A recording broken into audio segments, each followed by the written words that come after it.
Hi all, a very warm good morning to all. In the MAPC004 Social Psychology question paper discussion and or revision. നമുക്ക് ഈ ഒരു ചുരുങ്ങിയ സമയം കൊണ്ട് ഒത്തിരി കാര്യങ്ങളൊന്നും പറഞ്ഞു തരാൻ പറ്റുന്നില്ല. എന്താന്ന് വെച്ച് കഴിഞ്ഞാല് MA സൈക്കോളജി വാസ്റ്റ് ആണ് അല്ലെ, നിങ്ങൾക്ക് തന്നെ അറിയാം. അപ്പോ ചുരുങ്ങിയ നേരം കൊണ്ട് അത് പറഞ്ഞു തരാന്നുള്ളത് വളരെ ബുദ്ധിമുട്ടാണ്. ഇപ്പൊ നമ്മൾ സോഷ്യൽ സൈക്കോളജി റെഗുലർ ക്ലാസ്സുകാർക്കാണെങ്കിലും 32-33 ലൈവ് സെഷൻ വെച്ചിട്ടാണ് ഈച്ച് ആൻഡ് എവറി പോയിന്റ്സ് പറഞ്ഞു കൊടുത്തിട്ടുള്ളത്. സോ അത്രയും നമുക്ക് ചുരുങ്ങിയ സമയം കൊണ്ട് കവർ ചെയ്യാൻ ഒരിക്കലും പറ്റത്തില്ല. എന്നാലും 1-2 ക്വസ്റ്റ്യൻസ്, അതായത് ജസ്റ്റ് പാസ് ആവാനോ അല്ലെങ്കിൽ കാര്യങ്ങൾ അറിഞ്ഞിരിക്കാനോ 1-2 ക്വസ്റ്റ്യൻസ് എങ്കിലും നിങ്ങൾക്ക് ഉപകാരപ്പെടും എന്നുള്ള വിശ്വാസത്തിലാണ് ഈ ക്ലാസ് ഞാൻ കണ്ടക്ട് ചെയ്യുന്നത്. ഞാൻ അഫ അബ്ദുൽ നാഫി, കൺസൾട്ടന്റ് സൈക്കോളജിസ്റ്റ് ആണ്, കൗൺസിലിംഗ് സൈക്കോളജിസ്റ്റ് ആണ് കേട്ടോ.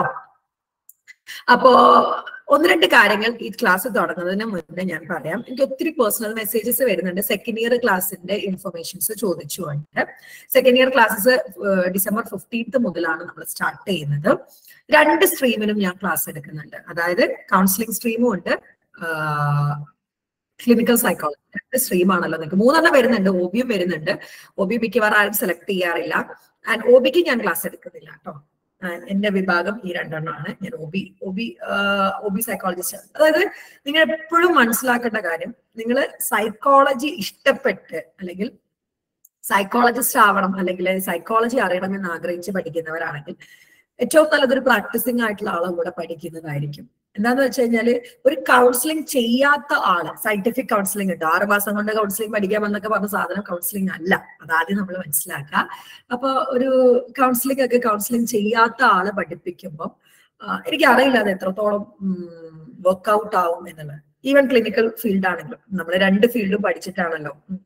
എന്റെ സ്പെഷ്യലൈസേഷൻ കൗൺസിലിംഗ് ആണെങ്കിലും നമ്മൾ 2 ഫീൽഡും പഠിക്കും. ഞാൻ ഇന്റേൺഷിപ്പ് ഒക്കെ ചെയ്തിട്ടുള്ളത് കുതിരവട്ടം മെന്റൽ ഹോസ്പിറ്റലാണ്. സോ 2 ഫീൽഡിനെ പറ്റിയിട്ടും നല്ല ധാരണ ഉള്ളത് കൊണ്ടാണ് നമ്മൾ ഈ ക്ലാസ്സസ് എടുക്കുന്നത്. ഇപ്പോ ഒരു പ്രാക്ടിക്കൽ ഓറിയന്റഡ് ക്ലാസ്സസ് ആയിരിക്കും നിങ്ങൾക്ക് 2 സ്ട്രീമിനും ഉണ്ടായിരിക്കാം. ആൻഡ് ഞാൻ നമ്മളിൽ ജോയിൻ ചെയ്യുന്ന 2 സ്ട്രീമാർക്കും 2 ക്ലാസ്സസും പ്രൊവൈഡ് ചെയ്യാനാണ് ആഗ്രഹിക്കുന്നത്. അതായത് ക്ലിനിക്കലാർക്ക് കൗൺസിലിംഗും കൗൺസിലിംഗാർക്ക് ക്ലിനിക്കലും പ്രൊവൈഡ് ചെയ്യണം എന്നോട് വിചാരിക്കുന്നുണ്ട്. കാരണം രണ്ടും 2 സ്ട്രീമാണ്. ഇപ്പൊ 2നെ പറ്റിയും നല്ല ധാരണ നിങ്ങൾക്ക് ഉണ്ടായിരിക്കണം. ഏതിലാണ് നിങ്ങൾക്ക് താല്പര്യമെന്ന് മനസ്സിലാവണമെങ്കിൽ. ഇപ്പൊ ഒന്ന് ജസ്റ്റ് പറയുകയാണെങ്കിൽ clinical psychology is completely about psychological disorders. അതായത് ഇൻസൈറ്റ് ഇല്ലാത്ത മാനസിക രോഗികൾക്ക് ട്രീറ്റ്മെന്റ്, അതായത് തനിക്ക് എന്താണ് പ്രശ്നം എന്ന് ബോധമില്ലാത്ത അല്ലെങ്കിൽ അറിവില്ലാത്ത, ഇൻസൈറ്റ് എന്നാ പറയാം, മാനസിക രോഗികൾക്ക് സൈക്യാട്രിസ്റ്റ് മരുന്ന് കൊടുക്കുന്നതോടൊപ്പം സൈക്കോതെറാപ്പി കൊടുക്കുന്ന വിഭാഗമാണ് ക്ലിനിക്കൽ സൈക്കോളജി എന്ന് പറയുന്നത്. Counselling psychology is another session where insight ഉള്ള, അതായത് എനിക്ക് എന്തോ പ്രശ്നമുണ്ട് അല്ലെ, നമ്മൾ രാവിലെ എണീക്കുന്നത് മുതൽ രാത്രി ഉറങ്ങുന്നത് വരെ ഒത്തിരി പ്രശ്നങ്ങളിലൂടെ അല്ലെ നമ്മൾ കടന്നു പോകുന്നത്. വൈവാഹിക ജീവിതത്തിലുള്ള പ്രശ്നങ്ങൾ, അതുപോലെ തന്നെ സ്ട്രെസ്, ആൻസൈറ്റി, ഡിപ്രസീവ് തോട്ട്സ്, ഇങ്ങനെ ഒത്തിരി പ്രശ്നങ്ങൾ നമ്മൾ ഓരോരുത്തരും കൈകാര്യം ചെയ്യുന്നുണ്ട്. ഒറ്റയ്ക്ക് കൈകാര്യം ചെയ്യാൻ പറ്റുന്നില്ല എന്ന് തോന്നുന്നിടത്ത് നമ്മൾ ഹെൽപ്പ് സീക്ക് ചെയ്യുക വേണം. ഇങ്ങനെ ഹെൽപ്പ് സീക്ക് ചെയ്യുന്നവരെ ഹെൽപ്പ് ചെയ്യുന്നവരാണ് കൗൺസിലിംഗ് സൈക്കോളജിസ്റ്റ്. 2 വിഭാഗമാണ്. ഒരാൾ ഇൻസൈറ്റ് ഉള്ളവർക്കാണെങ്കിൽ ഒരാൾ ഇൻസൈറ്റ് ഇല്ലാത്തവർക്കാണ്. സോ 2 രീതിക്കാണ് കൊടുക്കുക. സൈക്കോതെറാപ്പി എന്ന് പറയുന്നത് വളരെ വാസ്റ്റ് ആയിട്ടുള്ള ഒരു ഫീൽഡാണ്. ഒത്തിരി സൈക്കോതെറാപ്പീസ് ഉണ്ട്, എല്ലാവർക്കും സ്പെഷ്യലൈസ് ചെയ്യാൻ പറ്റില്ല. ഇപ്പൊ ഞാൻ CBT തെറാപ്പിയിലാണ് സ്പെഷ്യലൈസ് ചെയ്തിരിക്കുന്നത്, കോഗ്നിറ്റീവ് ബിഹേവിയർ തെറാപ്പി. അങ്ങനെ ഒത്തിരി തെറാപ്പീസ് ഉണ്ട് കേട്ടോ. സൈക്കോ അനാലിസിസ് ഉണ്ട്, ഹ്യൂമനിസ്റ്റിക് അല്ലെങ്കിൽ റോജേറിയൻ തെറാപ്പി ഉണ്ട്, ഡയലക്റ്റിക്കൽ ബിഹേവിയർ തെറാപ്പി ഉണ്ട്, കോഗ്നിറ്റീവ് ബിഹേവിയർ തെറാപ്പി ഉണ്ട്. ഇങ്ങനെ ഒത്തിരി തെറാപ്പി ഉണ്ട്. ഓരോന്നിനും ഓരോ അണ്ടർലൈൻ തിയറീസും ആണ് വരുന്നത്. സോ ഏത് തെറാപ്പിയിലാണ് നമുക്ക് എല്ലാ തെറാപ്പിയും നിങ്ങൾ പഠിപ്പിക്കുന്നുണ്ട്. ഏത് തെറാപ്പിയിലാണ് താല്പര്യം എന്നനുസരിച്ചിട്ട് നിങ്ങൾക്ക് സ്പെഷ്യലൈസ് ചെയ്യാവുന്നതാണ്. അപ്പൊ ഞാനിത് ഫസ്റ്റ് എല്ലാവരും ഒരു റിവിഷൻ നടക്കണം. ഫസ്റ്റ് പറയാനുള്ള കാരണം ലാസ്റ്റിലേക്ക് ഈ വീഡിയോ കാണുമ്പോൾ ലാസ്റ്റിലേക്ക് ആയി പോകണ്ടെന്ന് വെച്ചിട്ടാണ്. എനിക്ക് പേഴ്സണലായിട്ട് ഒത്തിരി മെസ്സേജസ് വരുമ്പോൾ എനിക്കത് കൈകാര്യം ചെയ്യാൻ പറ്റുന്നില്ല. അതുകൊണ്ടാണ് ഈ കാര്യങ്ങളൊക്കെ പറഞ്ഞിട്ടുള്ളത്. നമുക്ക് ക്ലാസ് സ്റ്റാർട്ട് ചെയ്യുന്നത് 15th. ഓക്കെ, അപ്പൊ അതിന് മുന്നോടിയായിട്ട് നമ്മളൊരു ഫ്രീ ക്ലാസ് അറ്റൻഡ് ചെയ്ത് വെച്ചിട്ട് കൂടുതൽ ഡീറ്റെയിൽസ് നിങ്ങൾക്ക് പറഞ്ഞുതരാം. അപ്പോ നമ്മൾ ഇന്ന് ഡിസ്കസ് ചെയ്യാൻ പോകുന്നത് സോഷ്യൽ സൈക്കോളജിയാണ്. ക്വസ്റ്റ്യൻ പേപ്പർ ഒരു 6 വർഷത്തെ ക്വസ്റ്റ്യൻ പേപ്പേഴ്സ് ആണ് നമ്മൾ സാധാരണ നോക്കാറുള്ളത്.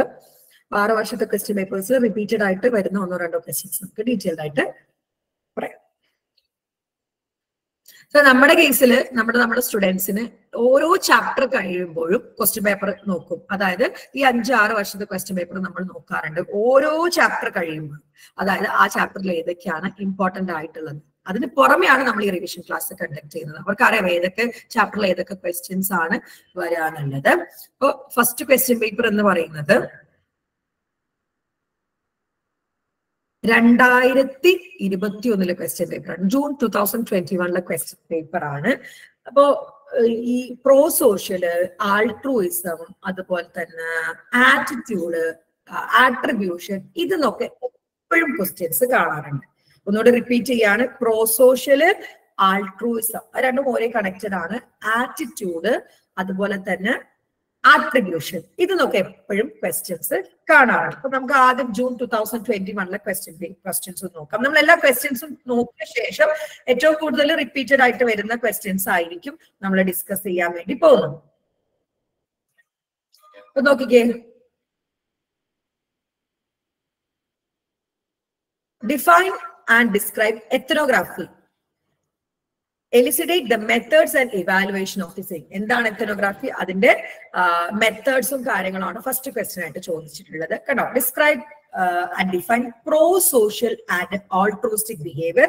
Discuss the 5-step response in emergency situation. ഈ ക്വസ്റ്റ്യൻ ആയിട്ട് നമ്മൾ ഒന്ന് ഡിസ്കസ് ചെയ്യാം. അങ്ങനെ ഒത്തിരി ക്വസ്റ്റ്യൻ പേപ്പറിൽ ഈ കാര്യങ്ങൾ വന്നിട്ടുണ്ട്.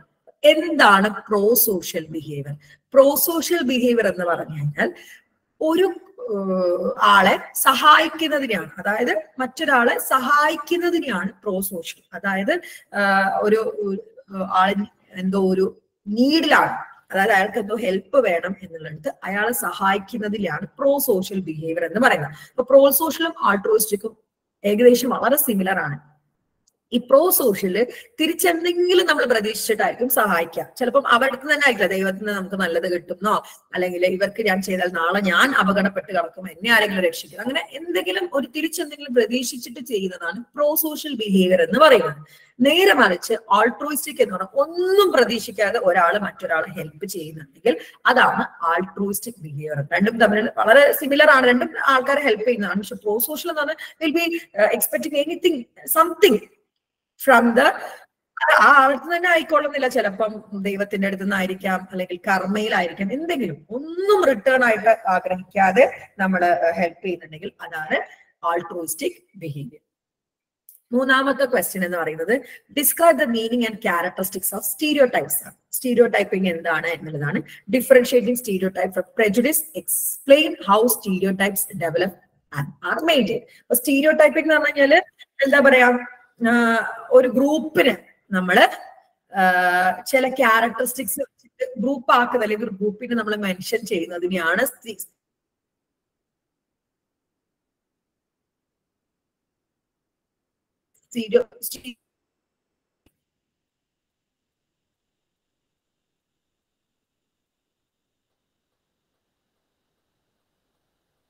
സ്ത്രീ അബലയാണെന്നൊക്കെ പറയുന്നതാണ് സ്റ്റീരിയോ ടൈപ്പിംഗ് ആണ്. ഇനി പ്രജുഡിസ് എന്ന് പറയുന്ന ഡിഫറെന്റ് കോൺസെപ്റ്റ് ആണ്. മുൻവിധി. പ്രജുഡിസ് എന്ന് പറയുന്നത് മുൻവിധിയാണ്.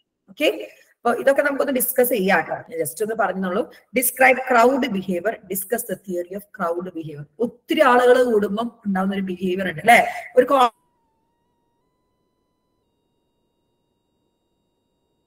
കോളേജിലൊക്കെ ഒന്നും അറിയാത്ത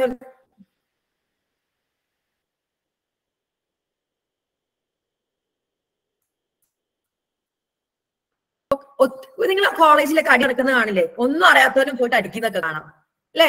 അതാണ് ക്രൗഡ് ബിഹേവിയർ. ക്രൗഡ് ബിഹേവിയറിന്റെ പിറകിലുള്ള തിയറീസും ചോദിച്ചിട്ടുണ്ട്. ഇനി ഇതാണ് 10 മാർക്കിന് കേട്ടോ വന്നിട്ടുള്ള ക്വസ്റ്റ്യൻസ്. അപ്പൊ നമുക്ക് മനസ്സിലായി പ്രോ സോഷ്യൽ ആൾട്രൂയിസ്റ്റിക് വന്നിട്ടുണ്ട്, അതുപോലെ എന്ത് വന്നിട്ടുണ്ട്, സ്റ്റീരിയോടൈപ്പ്, പ്രജുഡിസ് വന്നിട്ടുണ്ട്, ക്രൗഡ് ബിഹേവിയർ ഒക്കെയാണ് വന്നിട്ടുള്ളത്. ഇനി അടുത്ത ക്വസ്റ്റ്യൻ എന്ന് പറയുന്നത് discuss the nature, concept and scope of social psychology. First ചാപ്റ്ററിലുള്ള ക്വസ്റ്റ്യൻ ആണ്. ഈ ഫസ്റ്റ് ചാപ്റ്റർ വിശദമായിട്ട് ഞാൻ ക്ലാസ് എടുത്തിട്ടുണ്ട്, വീഡിയോസ് ഞാൻ അപ്ലോഡ് ചെയ്ത് തരാവുന്നതാണ് കേട്ടോ. അപ്പൊ nature, concept and scope of social psychology. അപ്പൊ ആദ്യം ഞാൻ സോഷ്യൽ സൈക്കോളജി എന്താണെന്ന് പറയട്ടെ. അപ്പൊ നമ്മൾ ഒറ്റയ്ക്ക് ഇരിക്കുന്ന പോലെയാണോ നമ്മൾ 4 ആളെ കൂടെ ഇരിക്കുമ്പോൾ പെരുമാറുക? ഒറ്റയ്ക്ക് ഇരിക്കുമ്പോഴുള്ള സ്വഭാവം നമ്മളെ യഥാർത്ഥ സ്വഭാവം അറിയണമെങ്കിൽ നമ്മളെ ബാത്റൂമിലുള്ള നമ്മളെ ആലോചിക്കണം അല്ലെ. നമ്മൾ ഒറ്റയ്ക്ക് ഇരിക്കുമ്പോഴുള്ള നമ്മളേ അല്ല ഒരു ഗ്രൂപ്പിൽ പോയാൽ, ഫാമിലിയുടെ കൂടെ ആവട്ടെ, കോളേജിലാവട്ടെ, ഷോപ്പിംഗ് മാളിൽ പോയാൽ, ഒരു സോഷ്യൽ സിറ്റുവേഷനിൽ നമ്മുടെ ബിഹേവിയർ കംപ്ലീറ്റ്ലി ചേഞ്ചിങ് ആണ് അല്ലെ. നിങ്ങൾ എന്നെ ആലോചിക്കുക, ഒരു സോഷ്യൽ സിറ്റുവേഷൻ എത്തുമ്പോൾ നിങ്ങളുടെ സ്വഭാവം മാറുന്നില്ലേ? അങ്ങനെ ഒരു സോഷ്യൽ സിറ്റുവേഷൻ അല്ലെങ്കിൽ സൊസൈറ്റിയിൽ നിൽക്കുമ്പോഴുള്ള ഒരാളുടെ ബിഹേവിയർ, അതായത് ഒരു ഗ്രൂപ്പിൽ നിൽക്കുമ്പോഴുള്ള ഒരാളുടെ ബിഹേവിയർ, ഒറ്റയ്ക്കല്ല കേട്ടോ, ഒരു ഗ്രൂപ്പിൽ നിൽക്കുമ്പോഴുള്ള ഒരു ഇൻഡിവിജ്വലിന്റെ ബിഹേവിയർ പഠിക്കുന്ന സൈക്കോളജിയുടെ വിഭാഗമാണ് ഇത് സോഷ്യൽ സൈക്കോളജി എന്ന് പറയുന്നത്. അതായത് ഒരു ഗ്രൂപ്പിൽ നിൽക്കുമ്പോഴുള്ള ഒരു ഇൻഡിവിജ്വലിന്റെ സ്വഭാവം, ഗ്രൂപ്പിനെ പഠിക്കുന്നത് സോഷ്യോളജി, ഗ്രൂപ്പിനെ കംപ്ലീറ്റ്ലി പഠിക്കുന്ന വിഭാഗം സോഷ്യോളജി. ഒരു ഗ്രൂപ്പിൽ നിൽക്കുമ്പോഴുള്ള ഒരു ഇൻഡിവിജ്വലിനെ പഠിക്കുന്ന സൈക്കോളജിയുടെ വിഭാഗമാണ് സോഷ്യൽ സൈക്കോളജി. അതിന്റെ നേച്ചറും കോൺസെപ്റ്റും സ്കോപ്പും ഒക്കെ ഫസ്റ്റ് ചാപ്റ്ററിലാണുള്ളത്. വളരെ വിശദമായിട്ടാണ് ഫസ്റ്റ് ചാപ്റ്റർ ഞാൻ എടുത്തിട്ടുള്ളത്. ഒരു ക്വസ്റ്റ്യൻ എന്തായാലും ഫസ്റ്റ് ചാപ്റ്ററിൽ വരും. സോ നിങ്ങൾ എന്ത് ചെയ്യുക, ഫസ്റ്റ് ചാപ്റ്ററിന്റെ വീഡിയോസ് ഇന്നലെ കണ്ട് പഠിക്കും. ഇനി discuss the principle observed by Cialdini in compliance. Compliance ആണ്, അത് സോഷ്യൽ ഇൻഫ്ലുവൻസിൽ വരുന്നതാണ് കോംപ്ലയൻസ്. നമ്മൾ റിക്വസ്റ്റ് ചെയ്യുമ്പം അക്സെപ്റ്റ് ചെയ്യുക, അതായത് റിക്വസ്റ്റ് പ്രകാരം നമ്മൾ നമ്മുടെ തീരുമാനം മാറ്റുന്നതിനെയാണ്. ഇതൊന്ന് വാങ്ങുമോ ചേട്ടാ, അല്ലെങ്കിൽ എന്നെ ഒന്ന് ഹെൽപ്പ് ചെയ്യോ, റിക്വസ്റ്റ് പ്രകാരം നമ്മുടെ ആറ്റിറ്റ്യൂഡ് മാറ്റുന്നതിനെയാണ്. അതായത് സോഷ്യൽ ഇൻഫ്ലുവൻസ്, അതായത് ഒരാളുടെ ഇൻഫ്ലുവൻസ് കൊണ്ട് നമ്മളുടെ ഒരു ബിഹേവിയർ മാറുന്നതിനെയാണ് നമ്മൾ കോംപ്ലയൻസ് എന്ന് പറയുന്നത്. കോംപ്ലയൻസിന് സിയാൽഡിനിയുടെ പ്രിൻസിപ്പിൾ ആണ് ചോദിച്ചിട്ടുള്ളത്. ക്വസ്റ്റ്യൻസ് ആദ്യം പറഞ്ഞു പോവാം കേട്ടോ. ഇനി describe the concept, component and characteristics of attitude. Highlight the difference between attitude and belief. ആറ്റിറ്റ്യൂഡിനെ പറ്റിയിട്ടാണ് പറഞ്ഞത്. ആറ്റിറ്റ്യൂഡ് കൊണ്ട് ഉദ്ദേശിക്കുന്നത് നമ്മള് റെഡിനെസ്, സെറ്റ് ഓഫ് റെഡിനെസ് എന്നാ പറയാം. അതായത് ഒരു വസ്തുവിനോട് നമ്മൾ ഉണ്ടാക്കി വെക്കുന്ന ഒരു റെഡിനെസ്. ചില ആളുകള്, ചില വസ്തുക്കള് നമ്മൾ റെഡിനെസ് ഉണ്ടാക്കി വെക്കൂലേ, ആ കാണുമ്പോൾ ഓ അതെനിക്ക് വേണം, ഇതെനിക്ക് വേണം അല്ലെ. ഒരു റെഡിനെസ്, ഒരു വസ്തു കാണുമ്പോഴേക്ക് നമ്മുടെ ഒരു റെഡിനെസ് ഉണ്ട്. അതിനെയാണ് നമ്മൾ ആറ്റിറ്റ്യൂഡ് എന്ന് പറയുന്നത്. ആറ്റിറ്റ്യൂഡിലെ ക്വസ്റ്റ്യൻസ് എപ്പോഴും കാണാറുണ്ട്. ഞാൻ ഓടിച്ചിട്ടും ആറ്റിറ്റ്യൂഡും പറഞ്ഞുതരാം കേട്ടോ.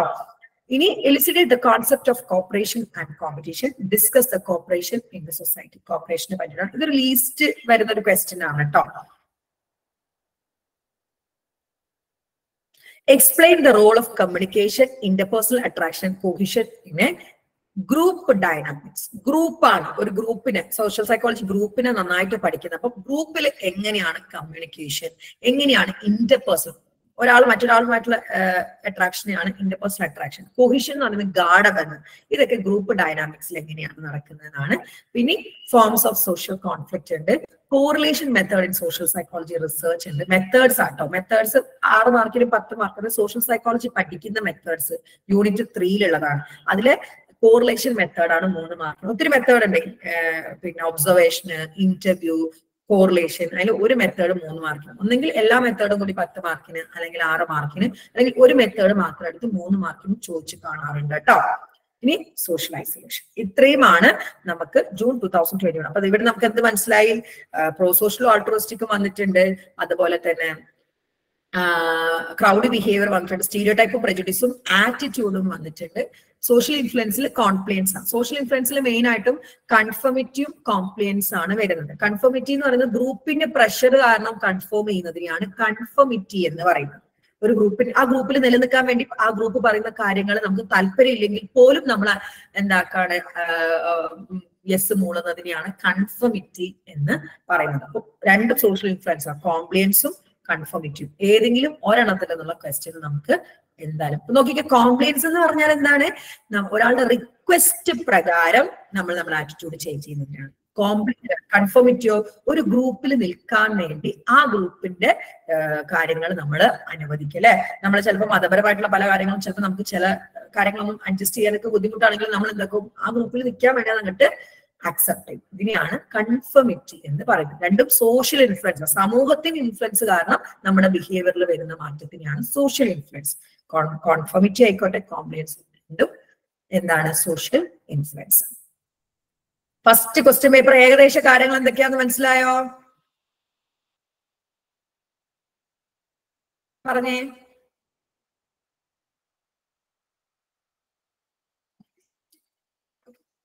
ഇനി അടുത്തതാണ് discuss the method of analysis in social psychology. നോക്കിക്കേ, methods of analysis in social psychology. ഏതൊക്കെ മെത്തേഡ്സ് ആണ് എന്നുള്ളതാണ് പറയാൻ വേണ്ടി പോകുന്നത്. അപ്പൊ നോക്കി ഒത്തിരി മെത്തേഡ്സ് ഉണ്ട് കേട്ടോ. ഞാൻ പറഞ്ഞ നേരത്തെ നമ്മൾ ഒരു മെത്തേഡാണ് 3 മാർക്കിന് ചോദിച്ചത്. അപ്പോഴേ ഞാൻ പറഞ്ഞു എല്ലാ മെത്തേഡും 10 മാർക്കിന് വരാൻ ചാൻസ് ഉണ്ടെന്ന്. നമുക്ക് ബ്രീഫായിട്ട് ഞാനൊന്ന് പറഞ്ഞുതരാം കേട്ടോ. 3ാമത്തെ ചാപ്റ്റർ ആണ്. Discuss the nature and type of aggression. Explain the causes of aggression. Again, ഒരു important ആയിട്ടുള്ള ക്വസ്റ്റ്യൻ ആണ്. ഫസ്റ്റ് ക്വസ്റ്റ്യൻ പേപ്പറിൽ ഇല്ലായിരുന്നു, പക്ഷെ റിപ്പീറ്റഡ് ആയിട്ട് വരുന്നതാണ്. അഗ്രഷൻ, അതായത് വാക്കുകൊണ്ടോ പ്രവൃത്തി കൊണ്ടോ മറ്റൊരാളെ ഹാം ചെയ്യുക, ഇന്റൻഷനലി ഹാം ചെയ്യുന്നതിനെയാണ് നമ്മൾ അഗ്രഷൻ എന്ന് പറയുന്നത്. ഒത്തിരി അഗ്രഷൻ ഉണ്ട് കേട്ടോ. എന്താണ്, ഒരാളെ പറ്റി ഗോസിപ്പ് പറയുന്ന അഗ്രഷനാണ്, തെറി വിളിക്കുന്ന അഗ്രഷനാണ്, അടിക്കോ കുത്തോ ചവിട്ടോ ചെയ്യുന്നതൊക്കെ അഗ്രഷനാണ്. ഒത്തിരി ടൈപ്പ് അഗ്രഷൻ ഉണ്ട്. അഗ്രഷന് പല കാരണങ്ങളും ഉണ്ട്. അതാണ് ചോദിച്ചിട്ടുള്ളത്.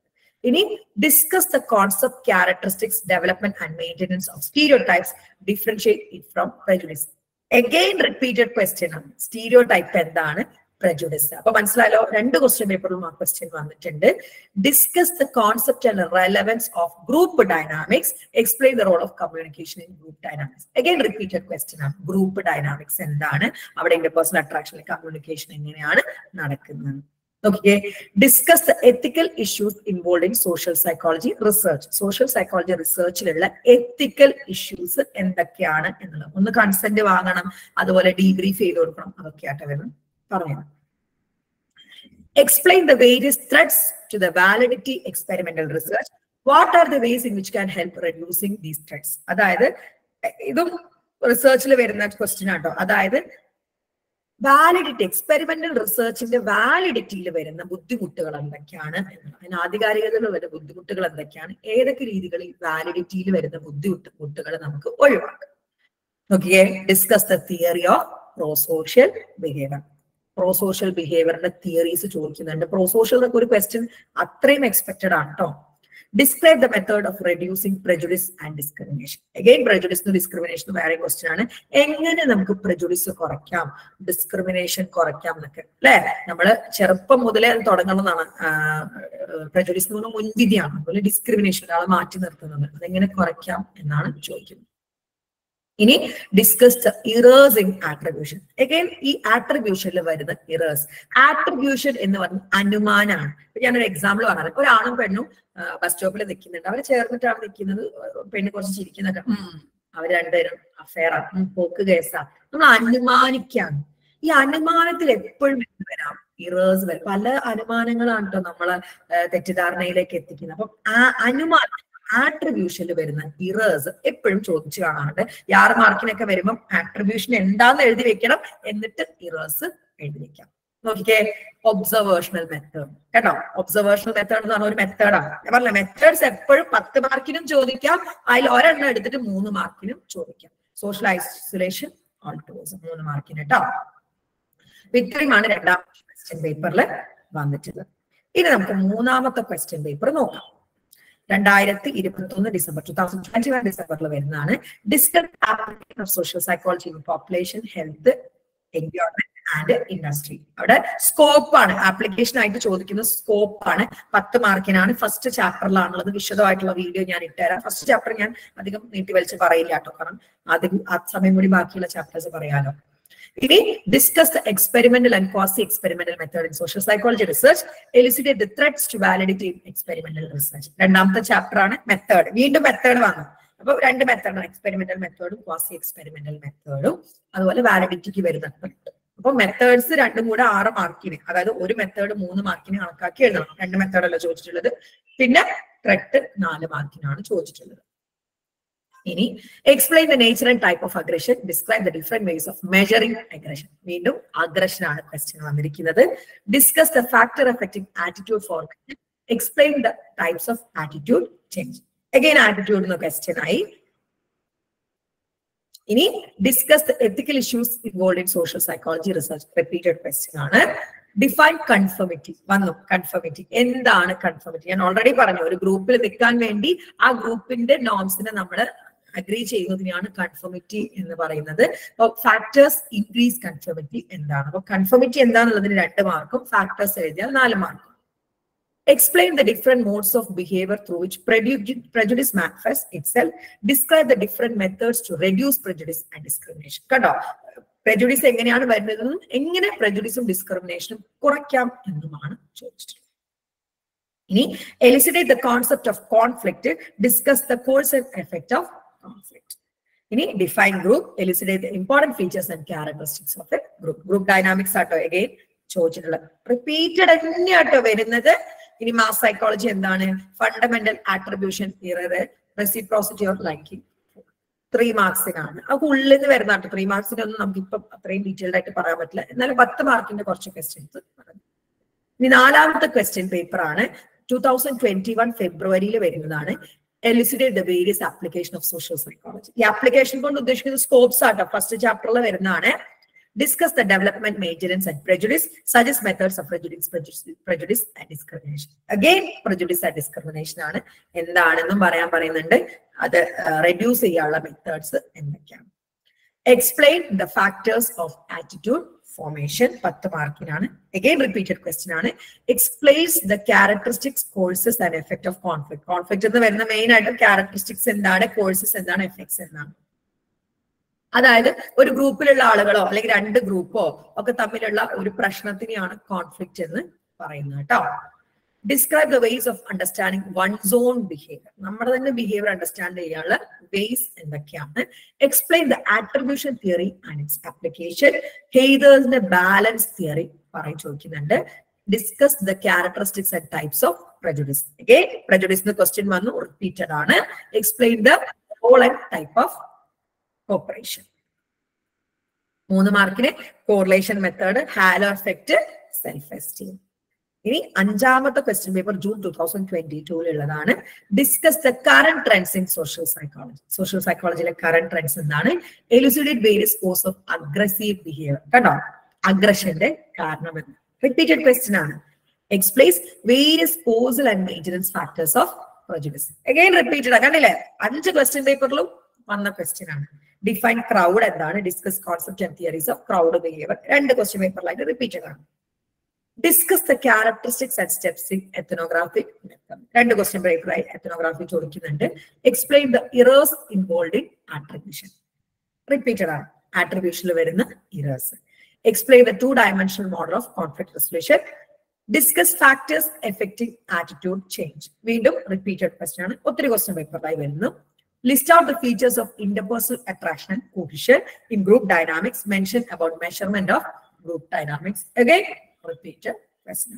ഇവിടെ normative social influence, primacy versus recency effect, important features of a group. ഇതാണ് 3 മാർക്കിന് ചോദിച്ചത്. 5 ക്വസ്റ്റ്യൻ പേപ്പർ ആയി. ഇനി 6ാമത്തെ ക്വസ്റ്റ്യൻ പേപ്പർ അതിനകത്ത് ഫോട്ടോ ആയിട്ടാണ് ഉള്ളത്. അതായത് നിങ്ങളുടെ ജൂൺ, അതായത് തൊട്ട മുന്നേ ഉള്ള ബാച്ചിലെ ക്വസ്റ്റ്യൻ പേപ്പർ. അപ്പൊ അത് ഞാൻ വായിച്ചു തരാം. ബിക്കോസ് അതിന്റെ ഷെയർ ചെയ്യാൻ അത്ര ക്ലിയർ ഇല്ല. ക്വസ്റ്റ്യൻ പേപ്പർ അത്ര എനിക്ക് കിട്ടിയത് ക്ലിയർ ഇല്ല. So I do one thing, ഞാൻ അത് വായിച്ചു തരാം. അപ്പൊ ഇത്രയും 5 ക്വസ്റ്റ്യൻ പേപ്പേഴ്സ് ഓക്കെ ആണോ നിങ്ങൾക്ക് ഒന്ന് പറയാം?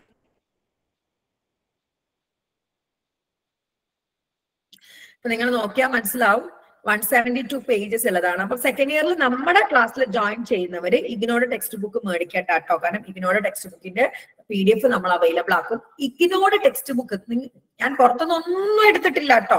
ഇഗ്നോയുടെ ടെക്സ്റ്റ് ബുക്ക് നോക്കിയിട്ട് നമ്മൾ ഉണ്ടാക്കിയിട്ടുള്ള മെറ്റീരിയൽ ആണ്. സൈക്കോസ്റ്റ പ്രൊഫഷണൽസിനെ വെച്ചിട്ടാണ്, സെൻട്രൽ യൂണിവേഴ്സിറ്റിയിലൊക്കെ പഠിച്ചു വന്ന സൈക്കോളജിസ്റ്റുകളെ വെച്ചിട്ടാണ് ഈ നോട്ട് ഉണ്ടാക്കിയിരിക്കുന്നത്. എന്റെ ഗൈഡൻസിലാണ് ഉണ്ടാക്കുന്നത്. ക്രോസ് ചെക്ക് ചെയ്തിട്ട് ഞാനാണിത് എന്താ പറയാ അപ്ലോഡ് ചെയ്യുന്നത്. അത് എല്ലാ സബ്ജക്റ്റിനും 173 പേജസ് ഉള്ള ഒരു നോട്ടാണ്. ഇത് നമ്മൾ വേണ്ടവർക്ക് പ്രിന്റഡ് ആയിട്ടൊക്കെ വീട്ടിലേക്കൊക്കെ അയച്ചു കൊടുക്കും. ഇത് കംപ്ലീറ്റ്ലി നമ്മൾ കവർ ചെയ്ത് പോയതാട്ടോ. ഫുള്ളും ഒരു വേർഡ് പോലും ബാക്കിയില്ലാതെ. സോഷ്യലൊക്കെ എനിക്ക് തോന്നുന്നു നമ്മൾ ഏറ്റവും കൂടുതൽ ഡിസ്കസ് ചെയ്ത് ലൈവ് അതിനെക്കൊണ്ട് ഉണ്ടോ? ലൈവില് പങ്കെടുത്ത ആരെങ്കിലും ഒക്കെ ഉണ്ട്? സാലീബ ഉണ്ടല്ലോ. ഏറ്റവും സാലീബ അല്ലേ ഡിസ്കഷനിൽ ക്ലാസ്സിൽ?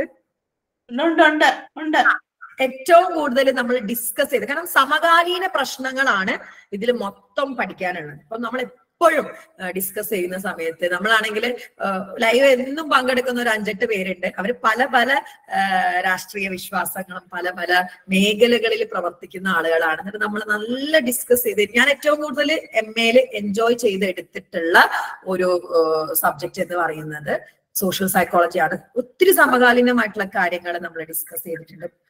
അഭിപ്രായ വ്യത്യാസങ്ങളും അഭിപ്രായങ്ങളും ഒക്കെ തമ്മിൽ പറയാം. Okay, 2023 June question papers are top. Describe the historical development and emergence of modern social psychology. First chapter question on top. Discuss compliance of obedience as an area of social influence. Compliance എന്താണ് ചോദിച്ചിട്ടുള്ളത്. ഞാൻ പറഞ്ഞ കാര്യമാണ്. Elaborate upon errors involving attribution. Attribution ഉള്ള errors എന്താണ്? കണ്ടോ 6 question പേപ്പറിലും attribution വന്നിട്ടുണ്ട് കേട്ടോ. ഒരു മിനിറ്റ്. സോഷ്യലിന്റെ ബാക്കി ക്വസ്റ്റ്യൻസ് ഇവിടെ.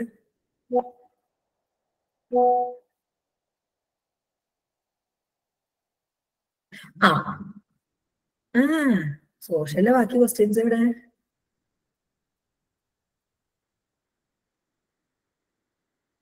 സോഷ്യലിന്റെ ഫസ്റ്റ് പേജ് മാത്രമേ ഉള്ളൂ കേട്ടോ. ആരോ എനിക്ക് അയച്ചെന്നാണ്. സോഷ്യലിന്റെ ഫസ്റ്റ് പേജ് മാത്രമേ ഉള്ളൂ. Really sorry.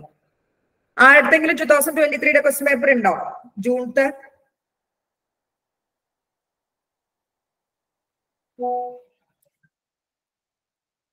ആരെങ്കിലും ഉണ്ടെങ്കിൽ എനിക്കൊന്ന് പേഴ്സണലി അയച്ചു തരുമോ? ഇത് ഫസ്റ്റ് പേജ് മാത്രമേ ഉള്ളൂ. റിയലി സോറി, ഫസ്റ്റ് പേജ് മാത്രമേ എന്റെ അടുത്തുള്ളൂ കേട്ടോ. 2023 ക്വസ്റ്റ്യൻ പേപ്പർ ആരെങ്കിലും ഉണ്ടെങ്കിൽ പറയാം. സമയം ഞാൻ കളയുന്നില്ല. First unit nature and concept of social psychology, social psychology related to other disciplines. ഇതാണ് പറയുന്നത്. നേച്ചറും കോൺസെപ്റ്റും സ്കോപ്പും ഒക്കെ വളരെ വിശദമായിട്ട് പറയുന്നുണ്ട്. വീഡിയോ ഞാൻ അപ്ലോഡ് ചെയ്യാം കേട്ടോ. ഈ സ്കോപ്പും ഹിസ്റ്റോറിയും ഒക്കെ പറയുന്നുണ്ട് കേട്ടോ. ഇതിൽ തന്നെ മാത്സ് സൈക്കോളജി 3 മാർക്കിന് വന്ന മാത്സ് സൈക്കോളജിയും ഒക്കെ പറയുന്നുണ്ട് കേട്ടോ. പിന്നെ സോഷ്യൽ സൈക്കോളജിക്ക് അതർ ഡിസിപ്ലിൻസുമായിട്ടുള്ള കണക്ഷൻ പറയുന്നുണ്ട്. ഇനി രണ്ടാമത്തെ ചാപ്റ്റർ ആണ് സോഷ്യൽ കോഗ്നിഷനിൽ വരുന്ന ആട്രിബ്യൂഷൻ തിയറി. ആട്രിബ്യൂഷനെ പറ്റിയിട്ടാണ് പറയുന്നത്. അല്ല, ആട്രിബ്യൂഷൻ ആട്ടോ ഞാൻ പറഞ്ഞുതരാൻ പോകുന്നത്. സോഷ്യൽ കോഗ്നിഷൻ അല്ല, ആട്രിബ്യൂഷൻ. കാരണം സോഷ്യൽ കോഗ്നിഷൻ അങ്ങനെ കണ്ടിട്ടില്ല.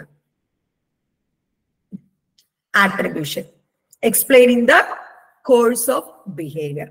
ഓക്കെ, ആട്രിബ്യൂഷന്റെ ഞാൻ ഓൾറെഡി ആട്രിബ്യൂഷൻ എന്താന്ന് പറഞ്ഞു തന്നിട്ടുണ്ട്. ആട്രിബ്യൂഷൻ എന്നാൽ അനുമാനിക്കുന്നതിനെയാണ് നമ്മൾ ആട്രിബ്യൂട്ട് ചെയ്യുക എന്ന് പറയുന്നത്. നമുക്ക് ഇതാ വേണ്ടത്, ഇറേഴ്സ് ഇൻ ആട്രിബ്യൂഷൻ. അപ്പൊ ഇറേഴ്സ് ഇൻ ആട്രിബ്യൂഷൻ ആണ് ആദ്യമായിട്ട് പറയാൻ പോകുന്നത്. ഇറേഴ്സ് ഞാൻ ഒത്തിരി വിശദീകരിക്കില്ല കേട്ടോ, നമുക്ക് എല്ലാം ഒന്ന് പറഞ്ഞു പോകണം. ആട്രിബ്യൂഷനിൽ വരുന്ന ഇറേഴ്സ് ഒത്തിരി ക്വസ്റ്റ്യൻ പേപ്പറിൽ ചോദിച്ചിട്ടുള്ള ക്വസ്റ്റ്യൻ ആണ്. ഫസ്റ്റ് വൺ ആണ് fundamental attribution error. When we see someone acting friendly towards another person, our inclination is to assume that he or she is in fact friendly and outgoing, yet the person may think of himself or herself as introverted and shy and attribute his or her friendliness to something about the situation, such as earlier gregarious behavior on the part of the person whom he or she is acting friendly. വളരെ ചുരുക്കി പറഞ്ഞാണെങ്കിൽ നമ്മൾ ഒരാൾ മറ്റൊരാളോട് ഭയങ്കര friendly ആയിട്ട് പെരുമാറുന്നത് കാണാം. ഭയങ്കര എക്സ്ട്രോവേർട്ട് ആണെന്ന് ഞാൻ വിചാരിക്കും. എ എന്നാള് ഒരു ബി എന്ന ആളോട് ഭയങ്കര ഫ്രണ്ട്ലി ആണെന്ന് കാണാണ്. ഓക്കെ, അപ്പൊ ഞാൻ ഭയങ്കര ഫ്രണ്ട്ലി ആണ് എ എന്ന് വിചാരിക്കുകയാണ്. പക്ഷെ എ എന്താണ്? ഇൻട്രോവേർട്ട് ആണ്.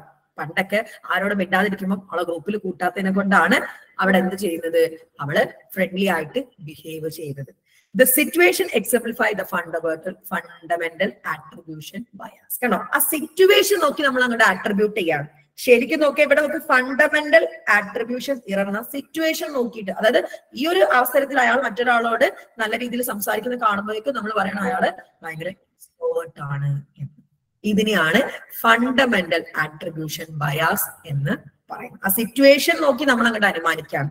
It is called fundamental because it is pervasiveness whereby people when acting as the raters of others tend to attribute the behavior they view as indicative of stable predisposition, but when acting as self-relators and tend to perceive their own behavior as more affected by specific situational influence. അതായത് situation വെച്ചിട്ടാണ് നമ്മൾ അവിടെ അനുമാനിക്കുന്നത്. ഈ ഒരു example അത് correct പറയുന്നുണ്ട് കേട്ടോ. അതായത് when we see someone acting friendly toward another person, ഒരാള് മറ്റൊരാളോട് ഫ്രണ്ട്ലി ആയിട്ട് പെരുമാറുമ്പോൾ our inclinations assume he or she is in fact friendly and outgoing. Yet that person may think of himself. അയാളെ പറ്റി ആൾ വിചാരിക്കുന്നത് എന്താണ്? ഇൻട്രോവേർട്ട് ആൻഡ് ഷൈ ആണ്. ഇവിടെ ആ സിറ്റുവേഷൻ നമ്മൾ വെച്ചിട്ട് തന്നെ എന്താക്കാണ്? താരതമ്യപ്പെടുത്തിയിട്ട് എന്ത് പറയാണ്? അനുമാനിക്കാണ്. അത് ഫണ്ടമെന്റൽ attribution error ആയിട്ടാണ് പറയുന്നത്. ഇനി അടുത്തതാണ് ഹാലോ എഫക്ട്. 3 മാർക്കിനൊക്കെ ചോദിച്ചിട്ടുണ്ട് കേട്ടോ. Assuming consistency within A person. The halo effect is the phenomena in which the initial familiarity that a person has positive trait is used to infer other uniformly positive characteristics. The converse is also true. Observation of a single negative trait can be used to infer the existence of unformally negative traits. അതായത് ഒരു വട്ടം ഉണ്ടാവുന്ന ആ ഒരു effect വെച്ച് അയാളുടെ മൊത്തത്തിൽ അങ്ങോട്ട് അനുമാനിക്കുക. നമ്മൾ റോഡിൽ പോകുന്ന സമയത്ത് രണ്ടുപേരും അങ്ങോട്ട് അടികൂടാം, തമ്മിൽ അടികൂടുന്ന കാണുമ്പോഴത്തേക്കും നമ്മൾ എന്ത് പറയണം, അയാൾ അല്ല സോറി ഒരാൾ ചീത്ത വിളിക്കുകയാണ്, മറ്റേ ഡ്രൈവറെ ചീത്ത വിളിക്കുകയാണ്, അത് കാണുമ്പോഴത്തേക്കും നമ്മൾ അയാൾ പോക്ക് കേസാണ്, അയാൾ കണ്ടില്ലേ മറ്റൊരാളെ, ആ ഒരൊറ്റ എഫക്ട് വെച്ചിട്ട്. ശരിക്കും സംഭവം എന്തായിരിക്കും, ഈ ഡ്രൈവർ വന്നിട്ട് റോങ് സൈഡിൽ കൂടെ വന്നിട്ട് ഇയാളുടെ കാറിനെ ഇടിച്ച് തരിപ്പണാക്കിയിട്ടായിരിക്കും ഇയാൾ ചീത്ത വിളിക്കുക. പക്ഷെ നമ്മൾ എന്താണ്, ഇയാളെ ചെയ്യുന്ന ആ ഒരൊറ്റ നെഗറ്റീവ് അല്ലെങ്കിൽ ഒരൊറ്റ പോസിറ്റീവ് കണ്ടിട്ട് നമ്മൾ എന്ത് ചെയ്യാണ്, അയാളെ എന്താണ് ബ്ലൈൻഡ് ആയിട്ട് അങ്ങോട്ട് അനുമാനിക്കുകയാണ്. ഇതിനാണ് ഹാലോ എഫക്ട്. നോക്കിയേ, for example, finding that A person is friendly and clear headed may lead us to believe that he is also helpful and sociable. കേട്ടോ, ഒരാള് നമ്മള് നല്ല ഫ്രണ്ട്ലി ആയിട്ട് ഇരിക്കുകയാണ്, ഒരു ക്ലിയർ ഹെഡഡ് ആയിട്ട്, അപ്പൊ നമ്മൾ അയാൾ ഹെൽപ്പിങ്ങും സോഷ്യബിളും ഒക്കെ ആയിരിക്കും നമ്മൾ അങ്ങോട്ട് അനുമാനിക്കുകയാണ്. നമ്മളോട് ഒരാൾ ഫ്രണ്ട്ലി ആയിട്ട് നിൽക്കുമ്പോഴത്തേക്കും നമ്മൾ അങ്ങോട്ട് അനുമാനിക്കും ഇയാൾ സോഷ്യബിളും പിന്നെ എന്താണ് ഹെൽപ്ഫുള്ളും ഒക്കെ ആയിരിക്കും എന്ന്. Although this may be true, it is not necessarily the case. True ആയിരിക്കാം, പക്ഷെ എപ്പോഴും ആയിക്കൊള്ളണമെന്ന്. Our assumption that good traits are found together reflects our implicit personality theory. അതായത് ഗുഡ് ട്രൈറ്റ്സ് ഒക്കെ ഒരുമിച്ച് വരും എന്നുള്ളൊരു വിശ്വാസം കൊണ്ടാണ് നമ്മൾ എന്ത് ചെയ്യുന്നത്, നമ്മൾ അങ്ങനെ അനുമാനിക്കുന്നത്. ഇതിലെപ്പോഴും നമ്മുടെ മലയാളികൾക്ക് വരുന്ന ഒരു ഹാലോ എഫക്റ്റ് ആണ്. ഒന്ന് ഒരു പെൺകുട്ടി ആൺകുട്ടിയോട് അടുത്തിടപഴകുകയോ തൊട്ടടുത്തിരിക്കുക, അവനൊന്ന് തൊടുക, ഇവളെന്തിനും വില്ലിങ് ആണ് എന്നുള്ളൊരു സാധനം അല്ലെ. നമ്മൾ എപ്പോഴും കേൾക്കുന്ന കാര്യം, നീ എന്റെ അടുത്തേക്ക് അപ്പൊ ഞാൻ വില്ലിങ്, ഞാൻ വിചാരിച്ചു നീ എല്ലാത്തിനും തയ്യാറാണ് എന്നൊക്കെ. അതൊക്കെ ഹാലോ എഫക്റ്റ് ആണ്. അതായത്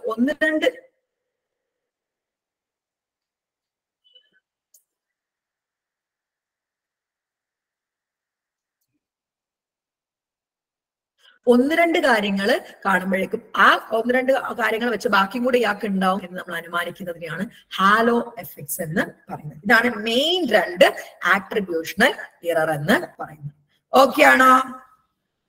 ഇപ്പൊ 10 മാർക്കിലേക്ക് വരികയാണെങ്കിൽ ആട്രിബ്യൂഷന്റെ ബാക്കി എല്ലാ കാര്യങ്ങളും എഴുതിയിട്ടാണ് എറേഴ്സ് എഴുതേണ്ടത് കേട്ടോ.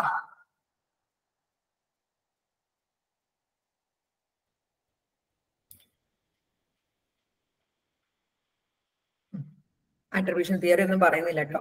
പിന്നെ അണ്ടർസ്റ്റാൻഡിങ് വൺസ് ഓൺ ബിഹേവിയർ, പിന്നെ ഒരു 6 മാർക്കിന് ക്വസ്റ്റ്യൻ വന്നിട്ടുണ്ട് കേട്ടോ. നമ്മളെ തന്നെ ബിഹേവിയർ അണ്ടർസ്റ്റാൻഡ് ചെയ്യാനുള്ള കുറച്ച് വഴികളാണ്. ഒന്ന് social comparison, using others to understand. മറ്റുള്ളവരായിട്ട് കമ്പയർ ചെയ്തിട്ട് നമ്മളെ എങ്ങനെ നമുക്ക് മനസ്സിലാക്കാം എന്നുള്ളതാണ്. ഒന്ന് മറ്റുള്ളവരുമായിട്ട് കമ്പയർ ചെയ്ത്, അയാൾ എല്ലാവർക്കും ഇഷ്ടം ബിക്കോസ് അയാൾ ആരോടും ദേഷ്യപ്പെടാറില്ല, എന്നെ ആർക്കും ഇഷ്ടമില്ല അത് ഞാൻ എല്ലാവരും ദേഷ്യപ്പെടേണ്ടതായിരിക്കാം. കണ്ടോ, മറ്റൊരാളെ വെച്ച് കമ്പയർ ചെയ്തിട്ട് നമുക്ക് നമ്മളെ മനസ്സിലാക്കാം. അതുപോലെ നമ്മുടെ ഇമോഷൻസിനെ വെച്ചിട്ട് നമുക്ക് നമ്മളെ മനസ്സിലാക്കാം. ഇതൊക്കെയാണ് നമുക്ക് നമ്മളെ മനസ്സിലാക്കാം. പിന്നെ അതിൽ വരുന്നൊരു ഏരിയ ആണ് ബെൻസ് സോഷ്യൽ പെർസെപ്ഷൻ. അടുത്ത chapter methods of social psychology ആണ്. ഏറ്റവും കൂടുതൽ ക്വസ്റ്റ്യൻ പേപ്പറിൽ കണ്ടിട്ടുള്ള ഒരു ക്വസ്റ്റ്യൻ ആട്ടോ മെത്തേഡ്സ്. ഞാൻ ജസ്റ്റ് പറഞ്ഞുതരാം, ഒത്തിരി ഉണ്ട്. പക്ഷെ എവിടെ പോയി മെത്തേഡ്സ്, കോറിലേഷൻ മെത്തേഡ്,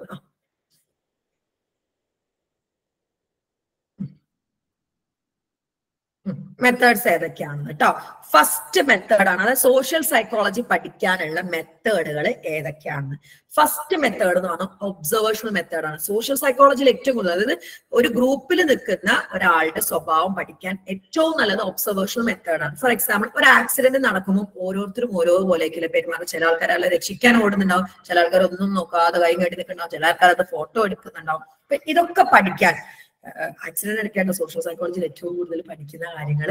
അപ്പൊ ഏറ്റവും നല്ലൊരു മെത്തേഡ് ഒബ്സർവേഷണൽ മെത്തേഡാണ്. ഈ ഒബ്സർവേഷണൽ മെത്തേഡിന്റെ 3 ടൈപ്പ് ഉണ്ട്. അതായത് ഒന്ന്,